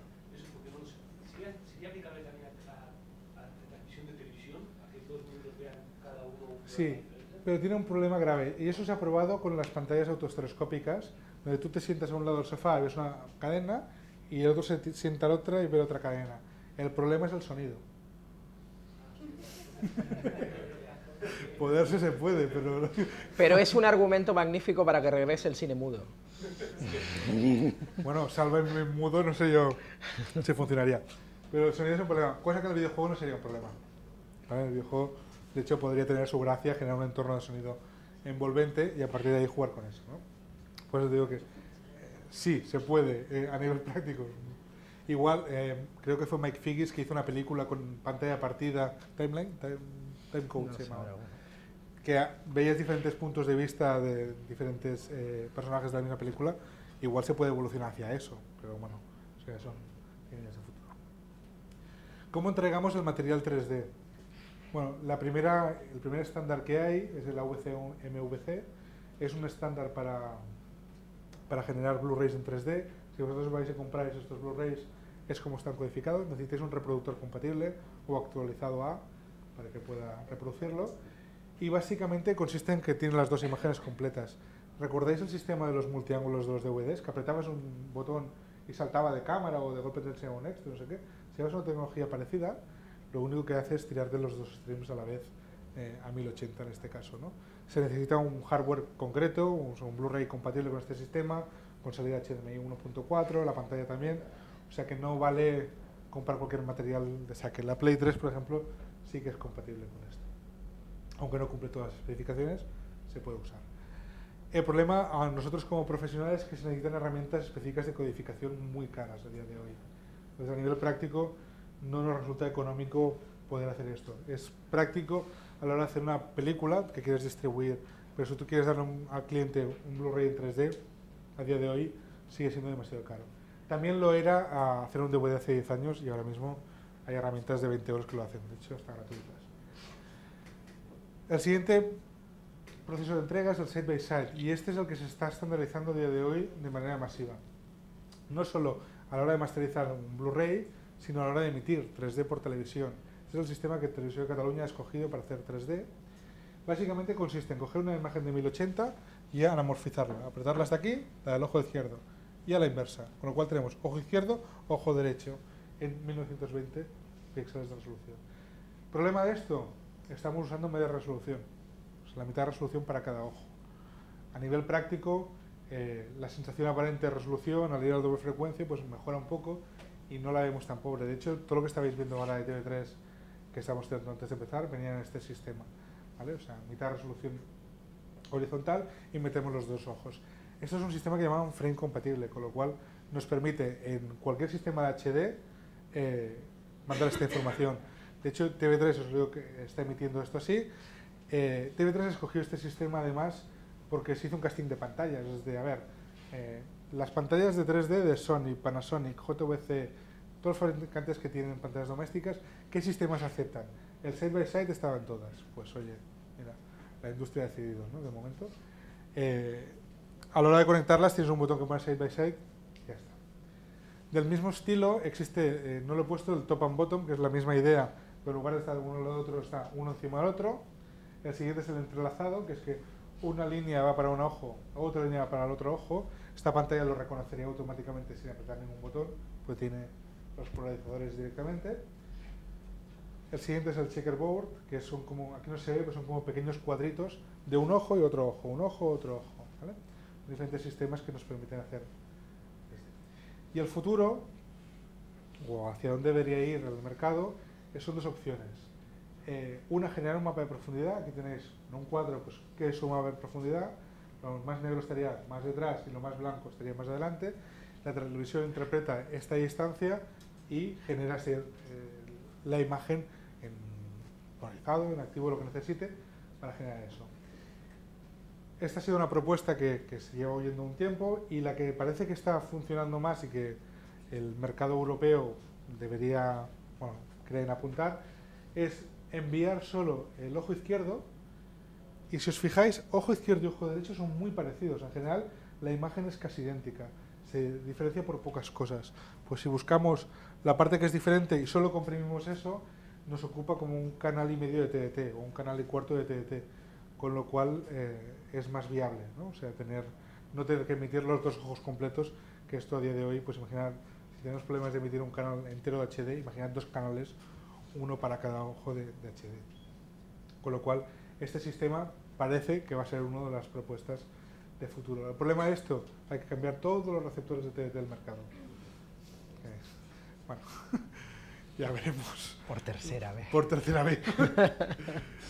Ya veremos qué pasa con esto, falta tiempo. Evidentemente las televisiones no están emitiendo en 3D de manera regular. En España solo está TV3, Canal Plus más puntualmente y nadie más. Aragón me parece que va a empezar dentro de poco. Con lo cual también es un proyecto de futuro, o sea que estamos en ello. Y hasta aquí mi presentación. No sé si tenéis dudas. Una cosa, en este segundo caso, ¿Sí? ¿cómo puede ser, o sea, si solo la única diferencia es la distancia entre las cámaras, o sea, la diferencia entre los ojos, el paralaje será fijo, o sea, nunca habrá positivos o nunca habrá negativos? No, sí. Pues tú, el cálculo, yo solo he visto sobre cálculo de diferencia. Si tú miras un cálculo de diferencia, puedes ver las diferencias entre imagen e imagen, y unas serán por detrás y otras serán por detrás. ¿Sabes? La diferencia de imagen no se coge un 2D con la doble imagen y se ve que es diferente, sino que se calcula lo que está fuera, lo que está detrás, y se calcula esa diferencia solo. Ya, pero quiero decir, una zona de la imagen la tira a la derecha y la otra la tira hacia la izquierda. Una está entera, y solo calculas la que tira hacia la derecha, o solo la que tira hacia la izquierda, por separado. De todas maneras, el cálculo a día de hoy no es fácil, y está en ello, y yo, las conversaciones que he tenido han sido con Fraunhofer, los vimos el año pasado en el IBC, y estaban haciendo la manera de codificar esto simple. Pero el problema que tenían, al menos las últimas noticias que tuve yo hace 8 meses, es que era un proceso lento, no habían conseguido hacerlo en tiempo real. Igual lo han cambiado ya, ¿eh?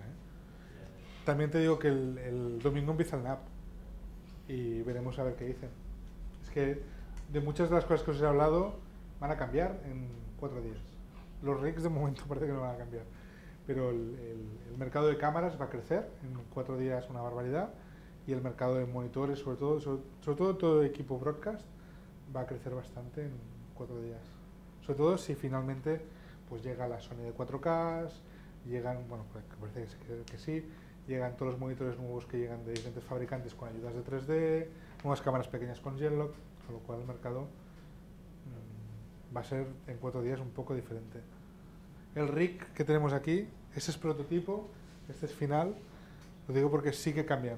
O sea, sí. Este ha cambiado respecto a este ya es el que presentan en el NAP, con lo cual tenemos la versión ya de presentación de este. Bueno, pues a continuación vamos a tener un pequeño descanso Vamos a tener un pica pica, como dice Alfons siempre, en la terraza del hotel. Si lleváis cámara de fotos, llevaosla. Esta parte no la van a ver en internet, pero es la más divertida, porque es cuando todos se emborrachan y empezamos a decir verdades y tal. Bueno, todo este tipo de cosas. Arriba en la piscina, el hotel nos ha dicho que no puede suministrar bañadores. Vosotros mismos ahorradnos, por favor, espectáculos bochornosos en la medida de lo posible, porque si no son entretenidos. Las cámaras. Claro, siempre es una idea, ¿no? Y estamos aquí al acecho, Pol y yo, para cualquier cosa o cualquier barbaridad que podéis hacer. Estamos media horita arriba, descansáis, tomáis el aire, tomáis el café, el drambuí, lo que os dé la gana, y luego bajamos y vamos a hablar del kit en concreto que presenta Grau Luminotecnia, tanto del RIC y de las posibilidades que nos ofrece, como de por qué exactamente se han escogido en este caso este tipo de cámaras. Y a partir de ahí, esto durará nada, 20 minutitos como mucho, y a partir de ahí lo más importante de todo y lo fundamental, que es que os levantéis, vengáis aquí, toqueteéis y veáis las pruebas que ha estado haciendo Pol, veáis los rigs, preguntéis todo lo que queráis saber, etcétera, etcétera. Así que ahora, ¡hala!, vamos para arriba.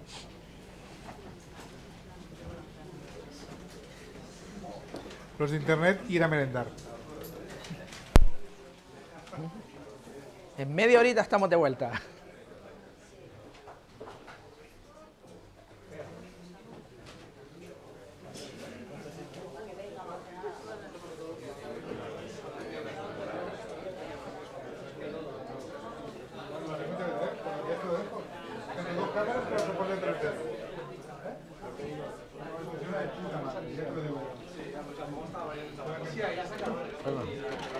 Tenéis capacidad convocatoria, ¿eh?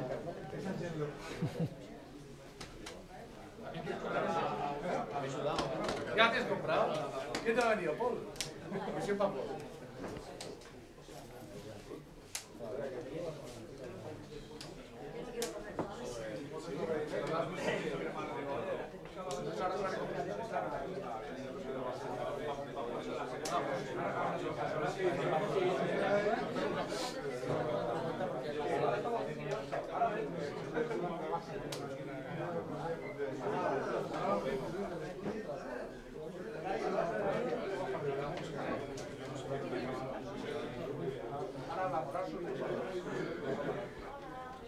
¿Me han puesto el medidor de distancia?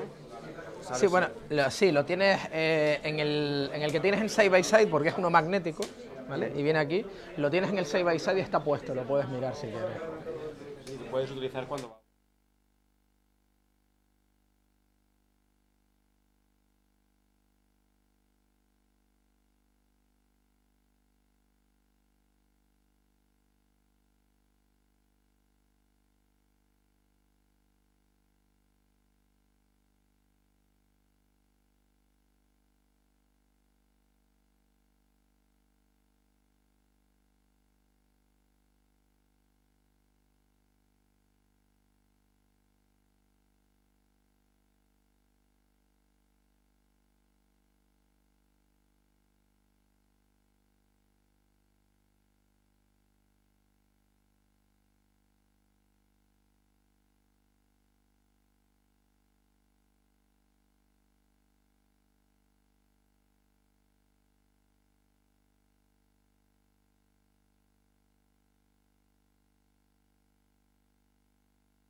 Arriba no. No he subido la cámara. Con una cosa y la otra no le...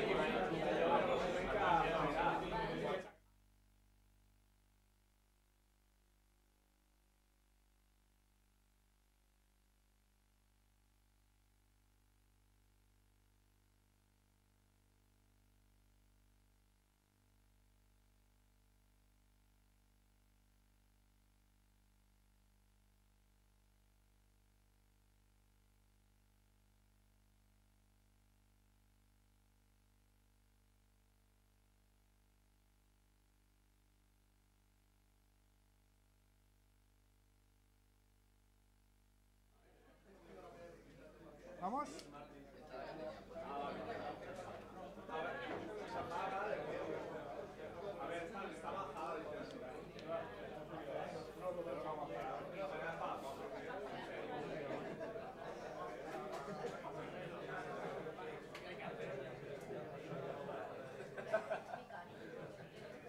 Bastante más cómodo hacer las cosas con este que con... Con este, ¿no? Ah, ligeramente más. Bueno, volvemos, chicos.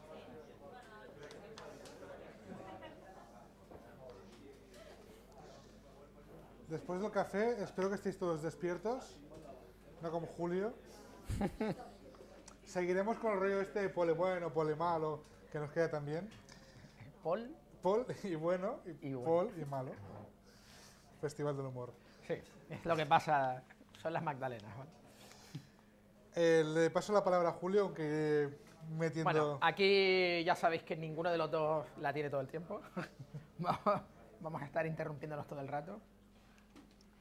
Ahora, pues empieza. Bueno, para los de internet espero que hayáis aprovechado la merienda. Aquí han pasado cosas, no vamos a contar nada. Lo que sucede en el B-Hotel se queda en el B-Hotel, ¿vale? Bueno, ¿de qué vamos a hablar a continuación? Vamos a hablar un poquito del kit en concreto. Paul os ha contado lo que en mi opinión es lo más importante de todo lo que venís a aprender hoy, aunque ya sé que todos estáis locos por tocar el kit. En realidad no hay nada más importante que aprender a manejar este nuevo lenguaje del 3D. Aunque el 3D existe, como bien os ha dicho, desde mediados finales del siglo XIX, en realidad se trata de un lenguaje que nunca hemos llegado a explotar del todo y por eso creo que la parte que ya ha pasado es en realidad la que más os debe interesar, aunque todos estéis fritos por saber qué tornillo hace qué.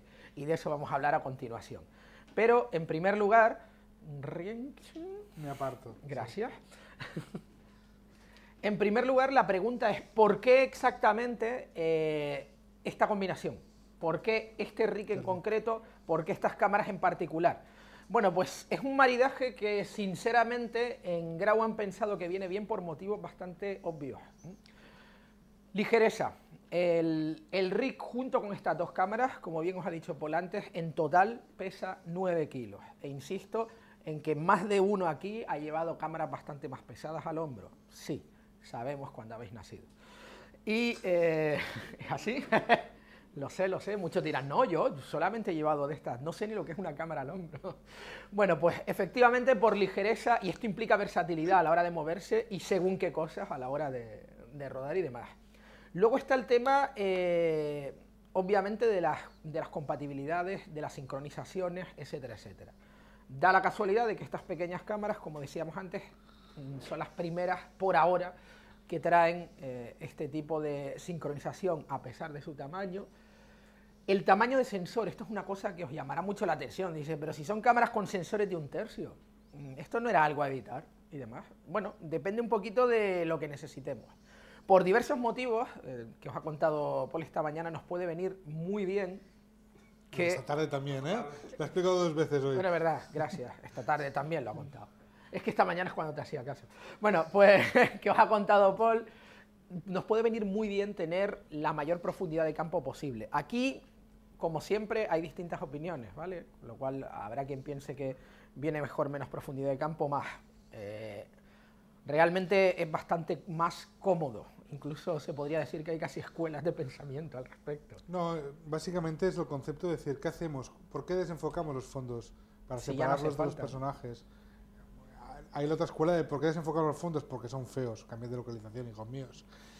Pero si es para separar el sujeto del fondo, separémoslo dándole más a interaxiar a las cámaras o jugando con la profundidad, no hace falta, Claro. o con la iluminación, no hace falta... En un mundo en el cual hay un gran segmento de mercado que, por motivos que todos sabemos, está decidido en los últimos 2 años a rodarlo todo a F1.2. Pablo está encantado. Pablo está abocado y condenado a hacerlo y además a hacer cromas con ello. Pero en este mundo puede parecer extraño, pero tiene toda la lógica del mundo que cuando hagamos 3D la profundidad se consigue de otra manera. Así que... Yo un día os diré mi teoría, pero en 2 años la profundidad de campo corta será en bodas y todas las películas de grande producción serán todas a foco. Claro. Veréis, tiempo al tiempo. O sea que dentro de 4 años volveremos al momento en el cual, según lo que necesites, usas la profundidad de una manera o de otra. Bueno, y por supuesto la sincronización de los ejes ópticos. Por último y no menos importante está el tema del presupuesto. O sea, sabéis perfectamente que todo el kit no llega a los 13.000 euros. Estamos hablando de que las cámaras, por ejemplo, las cámaras que ha mencionado Paul antes, con doble óptica y demás, están por encima de ese precio. Y es una sola cámara, al fin y al cabo, ¿no? Entonces, con este kit estamos llevándonos las posibilidades que tenemos de convergencia y de juego del rig de espejo, y además tenemos 2 cámaras que, oye, no vienen atadas al rig, se pueden usar también.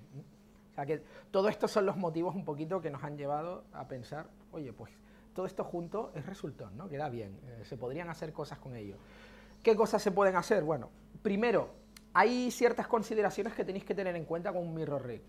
La primera de ellas es muy obvia, y es que estamos utilizando un espejo, por supuesto, esta cámara que va aquí va a tener menos va a recibir menos luz que la que está aquí. Y aquí uno podría pensar, bueno, pues entonces compensamos las aberturas de diafragma. Si compensáis las aberturas de diafragma tenéis 2 profundidades de campo distintas. Oye, que es un sensor de 1/3, no me toques las narices. Sí, es un sensor de 1/3, no se va a notar tanto, pero creedme, queréis evitar esto. Así que es interesante, o por lo menos nosotros pensamos que lo más interesante es que se mantenga la misma abertura en las 2 cámaras y luego lo podamos compensar en postproducción. Si hay que compensar en postproducción y hay que levantar un poquito de esta cámara, más vale que el códec sea un códec que nos permita hacerlo con cierta decencia. Y ese es uno de los motivos por los cuales nos vienen bien estas cámaras, que a pesar de su tamaño y a pesar de tantas cosas, pues como veis tienen un códec de 50 megabits por segundo, van a 4.2, 10 bits de profundidad de color, etcétera, etcétera, etcétera. O sea que esto nos va a permitir tener un poquito más de juego. Aquí, bueno, tenemos una imagen para analizarla, básicamente que veáis las diferencias que suele haber entre, a la izquierda, ese horror comúnmente llamado HDV, y sí, yo también he grabado en HDV como todos. Tenemos aquí Intraframe a 4.2 que ya va a 100 megabits por segundo y tenemos el ejemplo de la XF. Es curioso porque efectivamente aquí tenemos el doble de información y los bordes son suaves pero un poquito más oscuros y hay un ligero cambio que como no habéis visto el objeto original no lo sabéis, pero hay un ligero cambio con respecto al objeto original y aquí tenemos un punto intermedio que nosotros creemos que viene ideal en estos casos. El caso del HDV no lo voy ni a comentar, se comenta solo. Con esos dientes de sierra tan espantosos. Muy interesante es que como fabricante de ópticas, pues el fabricante de estas cámaras ha utilizado un poquito la tecnología que utiliza en Broadcast. Hago el añadido a la pantalla. Muy bien. La tecnología que utiliza en Broadcast, pues la ha escalado un poco para este tipo de objetivos. Exactamente igual que ocurre, por ejemplo, con la Fórmula 1. Todos sabéis que Renault no gana millones con sus coches de Fórmula 1, ni, bueno, Ferrari, iba a decir, los coches de calle de Ferrari valen tanto más, pero bueno, esta es la idea, ¿no? Donde realmente los fabricantes ganan dinero es con el coche de calle, y por lo tanto la tecnología que tienen en el Fórmula 1 es la que van aplicando poquito a poco en el coche de calle. Bueno, pues el coche no tan de calle, ya la berlina esta intermedia que tenemos aquí utiliza muchos de los elementos más importantes de las lentes Broadcast de este fabricante. Es decir, las lentes de ultra baja dispersión, perdón, y las lentes esféricas de doble cara. La combinación de ambas lo que nos viene a dar es básicamente un objetivo muy pequeño, con una calidad de imagen muy destacable para su tamaño. A mí, lo he dicho igual esta mañana, una de las cosas que más me preocupaba la primera vez que toqué estas cámaras fue el hecho de que tienen un solo sensor y es un sensor de 1/3. Claro, filtro Bayer RGB y demás, yo pensaba la separación de color aquí va a ser horrorosa, aberraciones cromáticas y demás, pero lo cierto es que he quedado gratamente sorprendido con el resultado. Por supuesto, nunca es la separación de color que tenemos con un sistema de prisma dicroico, ni lo pretende, pero realmente va mucho más allá de lo que uno puede esperarse a primera vista. La luminosidad, por otro lado, también nos viene bien, 1.828, no significa que tengáis que trabajar todo el tiempo a 1.8, ya sabéis a quién me estoy dirigiendo, ¿vale? Bueno, y otra de las cosas que es quizá el motivo fundamental que viene tan bien es el tema de los estabilizadores. Yo te completo, tú siempre me complementas, Paul. Qué bonita queda, ¿verdad? ¿Ahora hago así? Bueno, pues el objetivo de vídeo viene con un estabilizador incorporado y este estabilizador tiene una serie de características que todos conocemos, es decir, vibraciones de alta frecuencia, vibraciones en las cuales uno, por algún motivo, ayer en Rotterdam hablábamos con estos chicos que querían, o sea, nos contaban que habían estado trabajando subidos a un caballo y que un rig les había, no era este, pero el rig les había dado problemas. Digo yo, lo que no entiendo es cómo el caballo no murió aplastado, porque era un pedazo de rig de los bestias. ¿A quién se le ocurre subirse? Bueno, va. La idea es que está uno encima de un caballo y aquí tienes una vibración de alta frecuencia que hay que corregir con giroscopios. Los giroscopios funcionan con una serie de bolas cerámicas que lo que mueven es todo el eje óptico, ¿vale? Pero cuando uno tiene vibraciones más pequeñas, que son las más comunes, vibraciones porque estamos moviéndonos con el rig en este caso, haciendo una panorámica no demasiado rápida, por favor, o peor, porque los operadores tienen una mala costumbre, la mayoría, yo también, que es la de mantenerse vivos, ¿no? Y esto de estar vivo tiene sus consecuencias negativas, entre ellas está respirar. Respirar transmite una vibración de alguna manera a la cámara y demás. Bueno, pues para corregir este tipo de vibraciones que son mucho más pequeñas no nos vale un giroscopio. Hay que utilizar los últimos elementos del bloque óptico, normalmente los últimos 3 o 5 elementos de este bloque, que se mueven como si fuera un pequeño acordeón para conseguir que el haz de luz llegue siempre a la parte central del sensor. Estas dos cosas combinadas nos dan lo que Canon llama estabilizador de amplia cobertura. A esto le han añadido el sistema del movimiento en 3 ejes, es decir, que tienes esa estabilización mientras tú además te estás moviendo. Bueno, pues todo esto nos viene también no por el hecho de la estabilización, porque cuando uno va con algo que ya pesa 9 kilos, quieras o no, la estabilización no te preocupa tanto, ¿no? Lo que es interesante es lo que os ha contado Paul hace un ratito, también esta mañana, que es que podemos utilizarlo para alinear los ejes de cámara. Es decir, tenemos la opción, básicamente, de desconectar el estabilizador per se. Como veis aquí, tenemos una opción, si entramos en el menú, entramos en la opción de estabilizador OIS, y en esa función tenemos el propio estabilizador con varias de sus funciones, o bien el desplazamiento de los ejes. Bueno, pues el desplazamiento del eje lo que viene a hacer es que desconectamos esto y podemos ir cuadrándolo y sincronizándolo entre las dos cámaras. ¿Cómo? Le damos a ajuste y tenéis esta pantallita que veis aquí.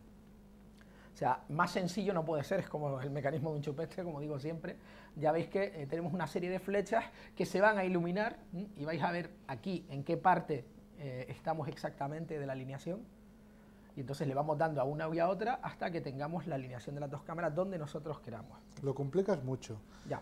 Cierras plano sobre el mango a la puerta, pones la cruz del visor, hables plano y ya está. Y con las flechicas lo vuelves a poner la cruz del visor. Se ha acabado. Todo esto es el resumen de lo que ha dicho. Gracias. Julio Español, Español Julio, alias Paul Torrent. Lo puedo en catalán también. También lo puedes contar. Bueno, pues ya digo, esta es la idea. Luego tenemos el tema de, Dios mío, pero es que a lo mejor tengo que trabajar en entornos más oscuros, sensores de 1/3 y demás. A ver, un sensor de 1/3 es un sensor de 1/3, magia no hay. Eso tenedlo claro desde el principio. La física es la física, pero dentro de eso, lo cierto es que estos sensores tienen una peculiaridad que también nos venía bien. ¿Cuál es esa peculiaridad? Bueno, la peculiaridad es que en este caso el fabricante ha optado por tener sensores única y exclusivamente de 2,07 megapíxeles de resolución, es decir, para entendernos, 1920 por 1080 clavados.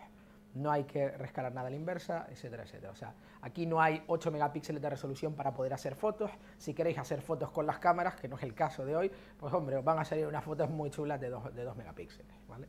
No mucho más. Pero la cuestión es que si queréis hacer vídeo, para hacer una cámara con sensores de 1 tercio, nos viene muy bien porque se ha aumentado, como veis, el tamaño de los fotodiodos 2,6 veces y esto implica un 115% más de captación de luz que en otros sensores de 1 tercio.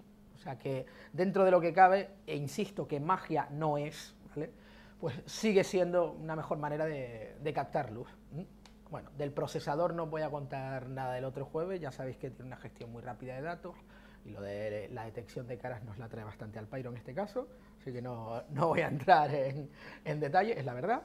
Visualización es interesante, aunque tengamos monitores y necesitamos monitores y vamos a tener todas estas funciones, no deja de ser interesante que en una cámara tan pequeña como esta tengamos incorporado, por ejemplo, un monitor forma de onda, ¿no? Gracias. Todos sabéis lo que es un monitor forma de onda, espero. Es para medir la luz, explícalo. Muy bien, si quieres contar algo más del monitor, por favor. Es verde. En este caso. No, realmente para exponer va muy bien. O sea Y para que igualar cámaras también, ¿eh? siempre es una ayuda estimable, ¿no? Y por lo demás, otra de las cosas importantes es el flujo de trabajo. Para nadie es una sorpresa hoy en día que se trabaje con memoria sólida, pero la idea es por qué no unas tarjetas propietarias y demás. Bueno, para este tipo de códec y para el tipo de eficiencia y para el bitrate con el que estamos trabajando, realmente no es necesario trabajar con tarjetas con transferencias de datos más importantes. Y bueno, uno siempre puede terminar de usarla y hacer fotos. O sea, quiero decir que no estás atado a esta cámara. Es alguna cosa también interesante, sobre todo si vamos a manejarnos con los rigs, si vamos a hacer más cosas, etcétera, etcétera, etcétera. O sea que este es un poquito el motivo.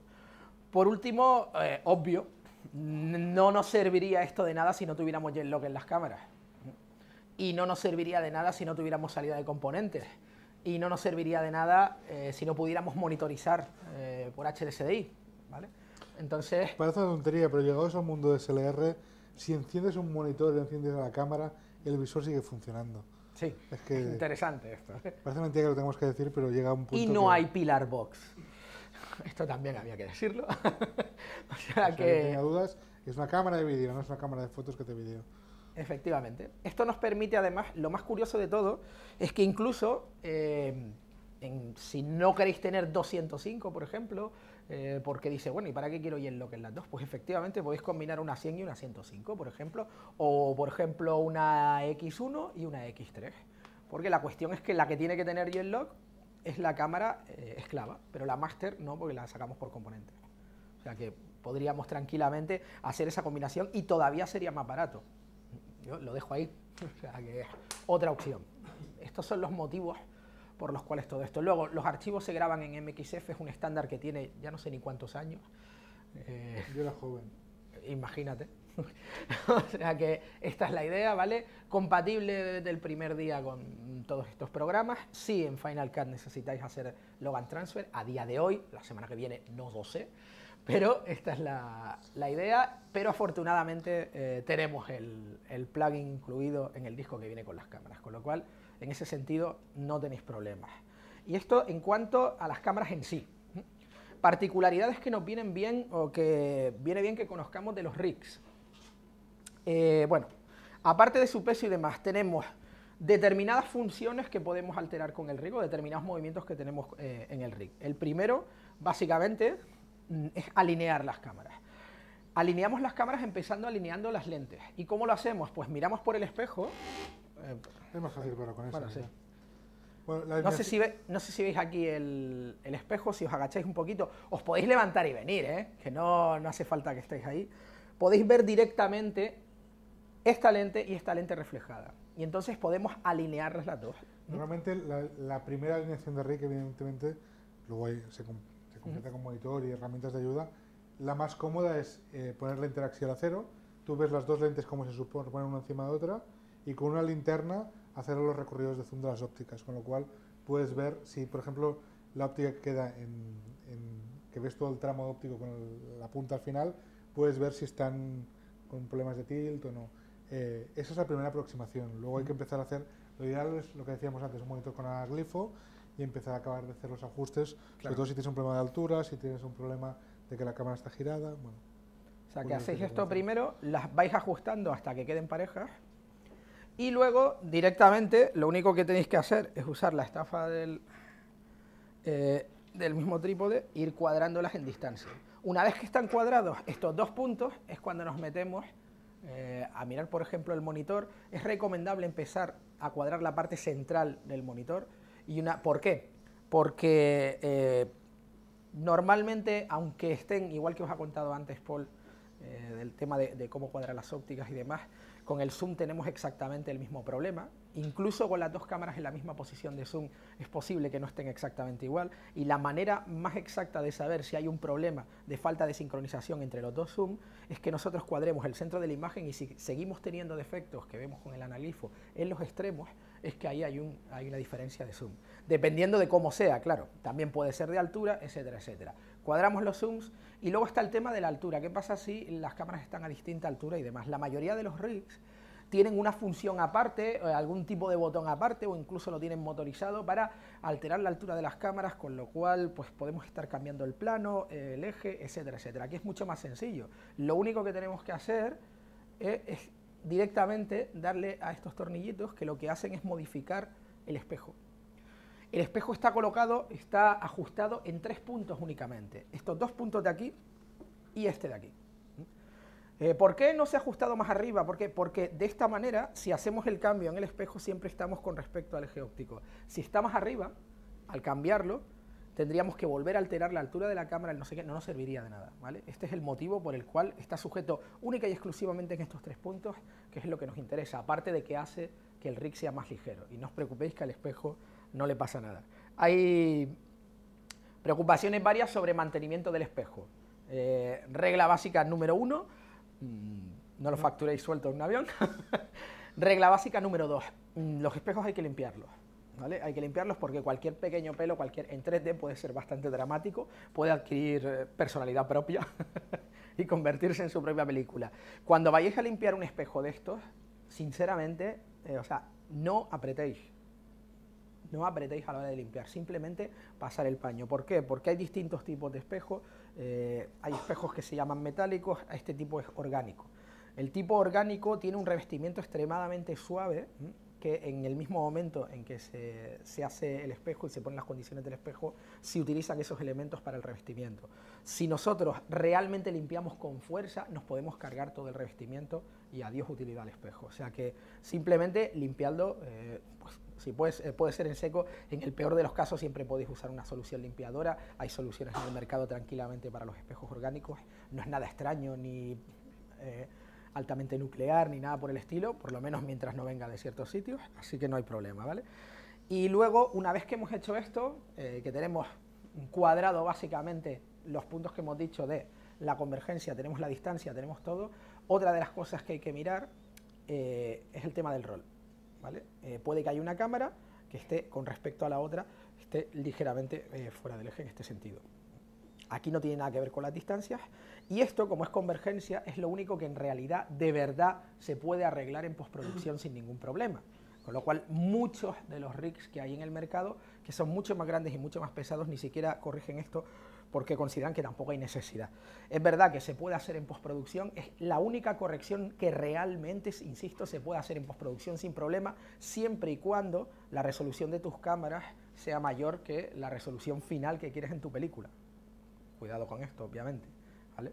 O sea que si usáis una épica 5K, pues no hay ningún problema, pero mucho cuidado con trabajar en 1920, 1080 y hacer esto, porque evidentemente para poder corregirlo hay que recortar. Pues aquí no tenemos ese problema, tenemos en esta parte de aquí dos controles, dos botones que básicamente sueltas primero uno y según vas viendo vas ajustando el otro, y también podemos ajustar el rol de las cámaras. Y lo mejor de todo es que si en un momento determinado decidís que vais a hacer un paisaje o que vais a hacer U2 3D2, increíble qué cantidad de números en una sola... 7.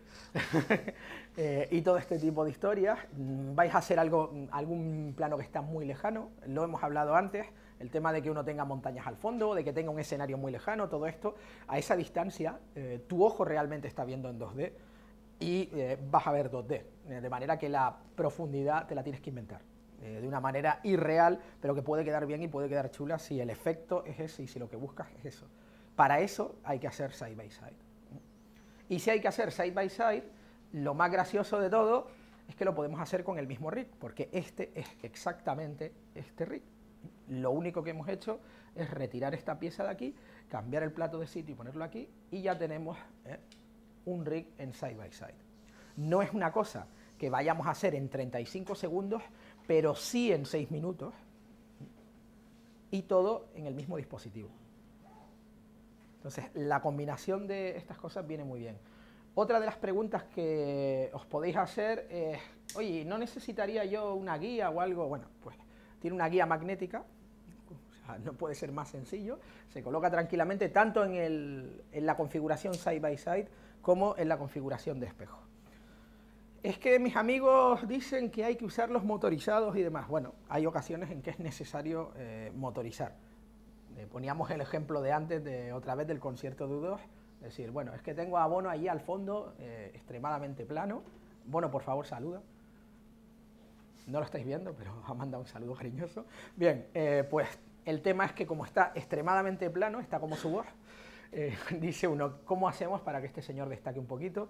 Y aquí viene muy bien tener dos cámaras en side by side, como usaban allí, con un pedazo de cabeza caliente, con todo motorizado, para ir cambiando absolutamente cada uno de los ejes y conseguir este efecto de profundidad todo el tiempo. Si hacemos esto intentando tener una imagen natural, la hemos cagado. Así de claro os lo digo, porque el efecto sería un poco como el de Vértigo, ¿no? Este tema de... Traveling paraláctico se llama. Muchas gracias, qué bonito ha quedado. ¿Ves? Más que una clase del chaval. Pero este tema, el efecto Vértigo, pues lo podemos buscar en un momento determinado. Vuelvo a decir cómo... Traveling paraláctico. Traveling paraláctico. En todo caso, que las cámaras se posicionen en diferentes posiciones nos puede ir bien. En un directo es fundamental. Claro. Porque si tenemos diferentes posiciones de un sujeto respecto a cámara, nos puede interesar que tener diferentes volúmenes respecto al mismo, ¿no? En general este es un rig de rodaje, no es un rig de directos, con lo cual el concepto es un poco diferente. Completamente distinto, claro. Igualmente, mecanizar esto tampoco creo que sea muy complicado. No, por eso digo que en el caso de que sintáis la necesidad, sabed que pedirlo y hay un kit que va a venir con motorización, ¿vale? De manera que todo esto, lo más importante es que sepáis que aquí tenéis un kit básico que os sirve un poco para todo, y a partir de ahí siempre se puede construir sobre él. Tenemos los cimientos y si hay alguna necesidad específica, siempre podemos ir añadiendo sobre él. Esto es lo importante, ¿no? Pero las condiciones elementales las tenemos aquí. Otra de las cosas que más preocupan a la gente es el tema de, joder, es que llevo un espejo aquí delante. Y los reflejos, y los no sé qué. ¿Hay reflejos? ¿Hay flare? ¿Hay tal? Sí. ¿Cuándo? Depende de la situación. Hay gente que dice, no, bueno, pues tengo que trabajar todo el tiempo al lado del mar. Y claro, el problema aquí es que a esta cámara le está llegando básicamente, la polarización que llega a esta cámara es lineal y la que llega a esta circular. Bueno, para evitar reflejos, ¿qué podemos hacer? En el peor de los casos yo usaría, pero tiene que ser bueno y tener mucho cuidado porque esto va a provocar reflejos internos, un polarizador en una de las cámaras. Pero cuidado porque puede ser mucho peor el remedio que la enfermedad. O sea que en ese sentido tenerlo presente. También habrá, en el futuro, habrá un parasol más amplio que nos va a permitir evitar ciertos problemas con esto y que también vendrá aparte como opción en el kit. Pero básicamente, ya digo, los rigs no necesitan nada más que esto. Hay una pieza también que esta sí está disponible ahora en forma de triángulo que se coloca básicamente entre esta pieza de aquí y esta de aquí. ¿Para qué? Bueno, no sé si alguno de vosotros hace deportes, pero yo no. es bastante, tú haces sí, un bolito un bien igual que yo.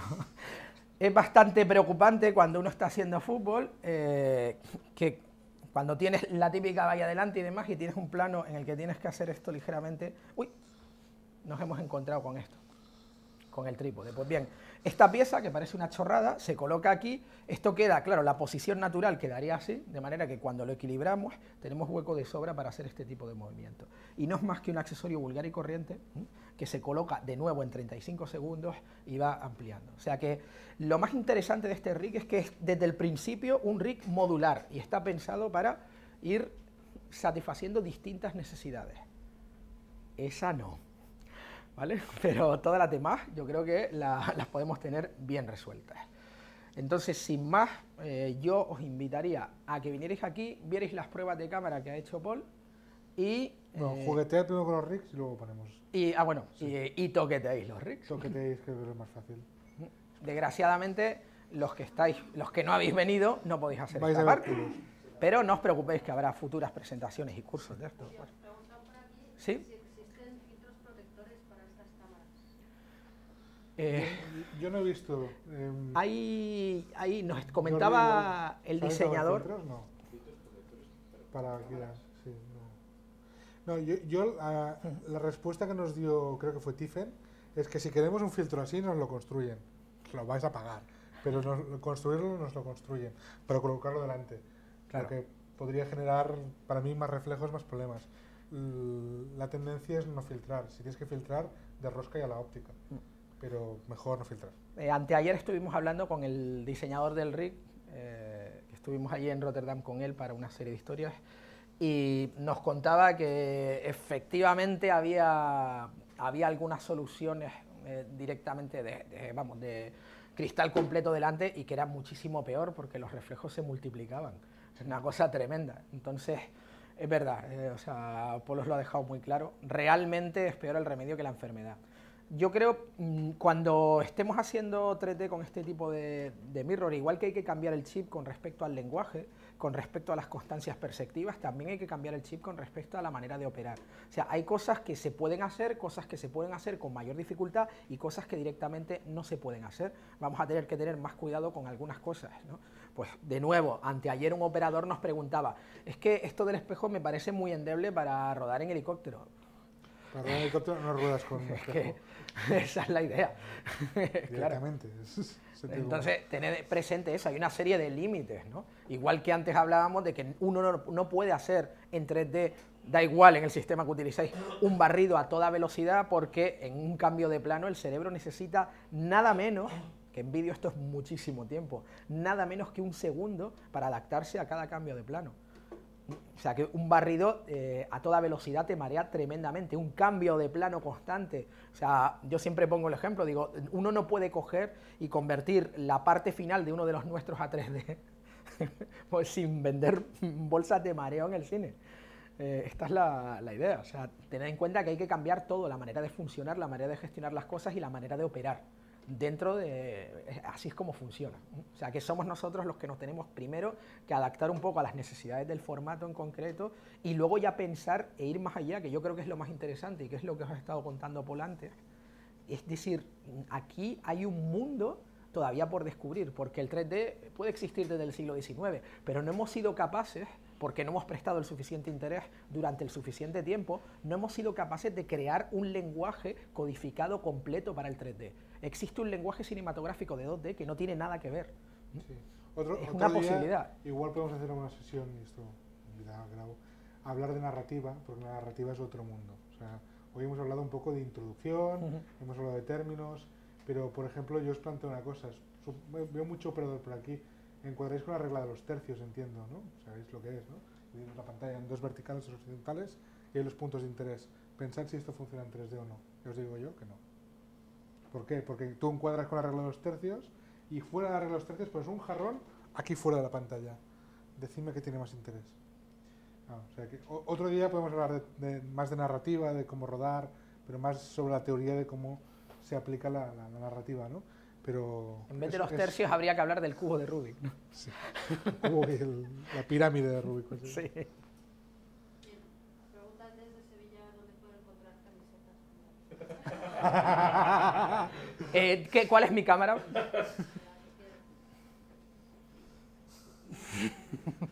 Siempre haciendo publicidad. Digitea también tiene. Copión. Sí, lo he hecho todo porque él me inspiró. Tiene unas buenísimas, no voy a aprovechar, querido amigo de Sevilla.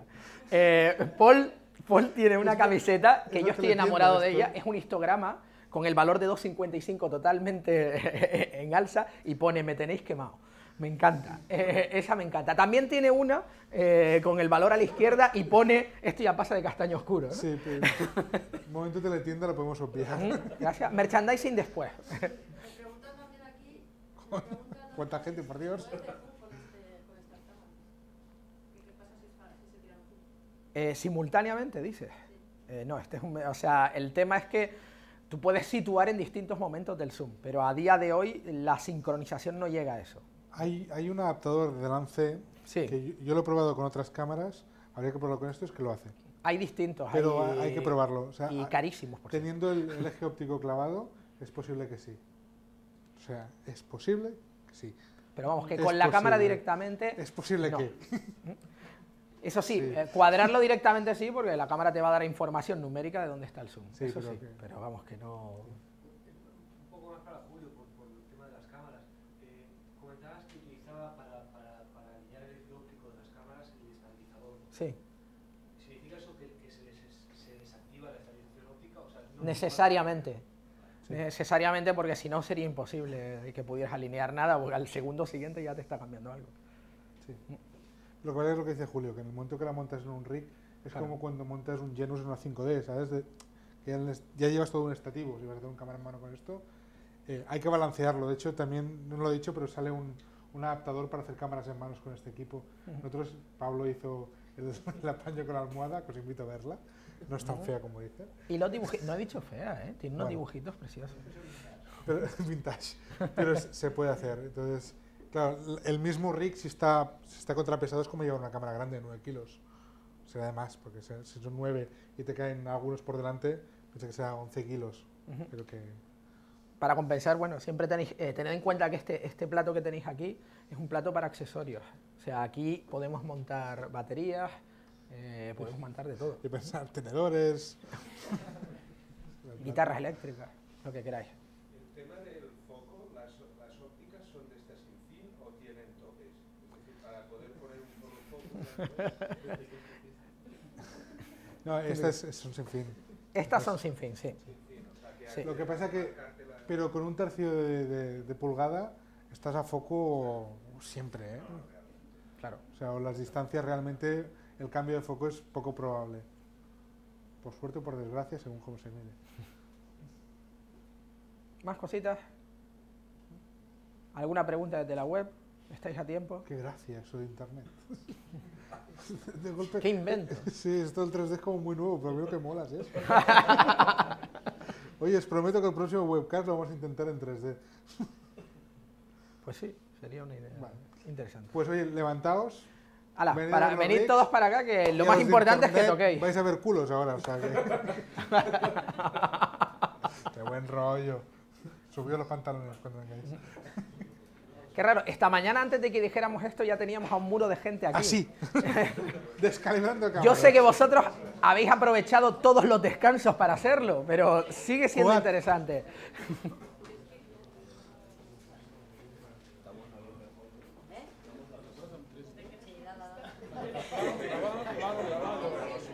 No, perrea un poco. No puede ser en el medio, ¿no? Más rápido.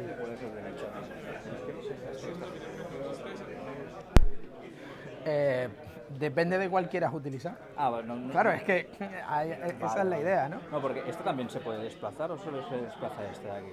No, se desplaza. Ten en cuenta, lo interesante es que la alinees. Entonces es absolutamente irrelevante que tú pudieras desplazar esta. Este de aquí. Ah, vale, vale. Entonces, claro, tú desplazas esta, igual que haces, sí puede, la distancia sí, obviamente, que puedes moverla.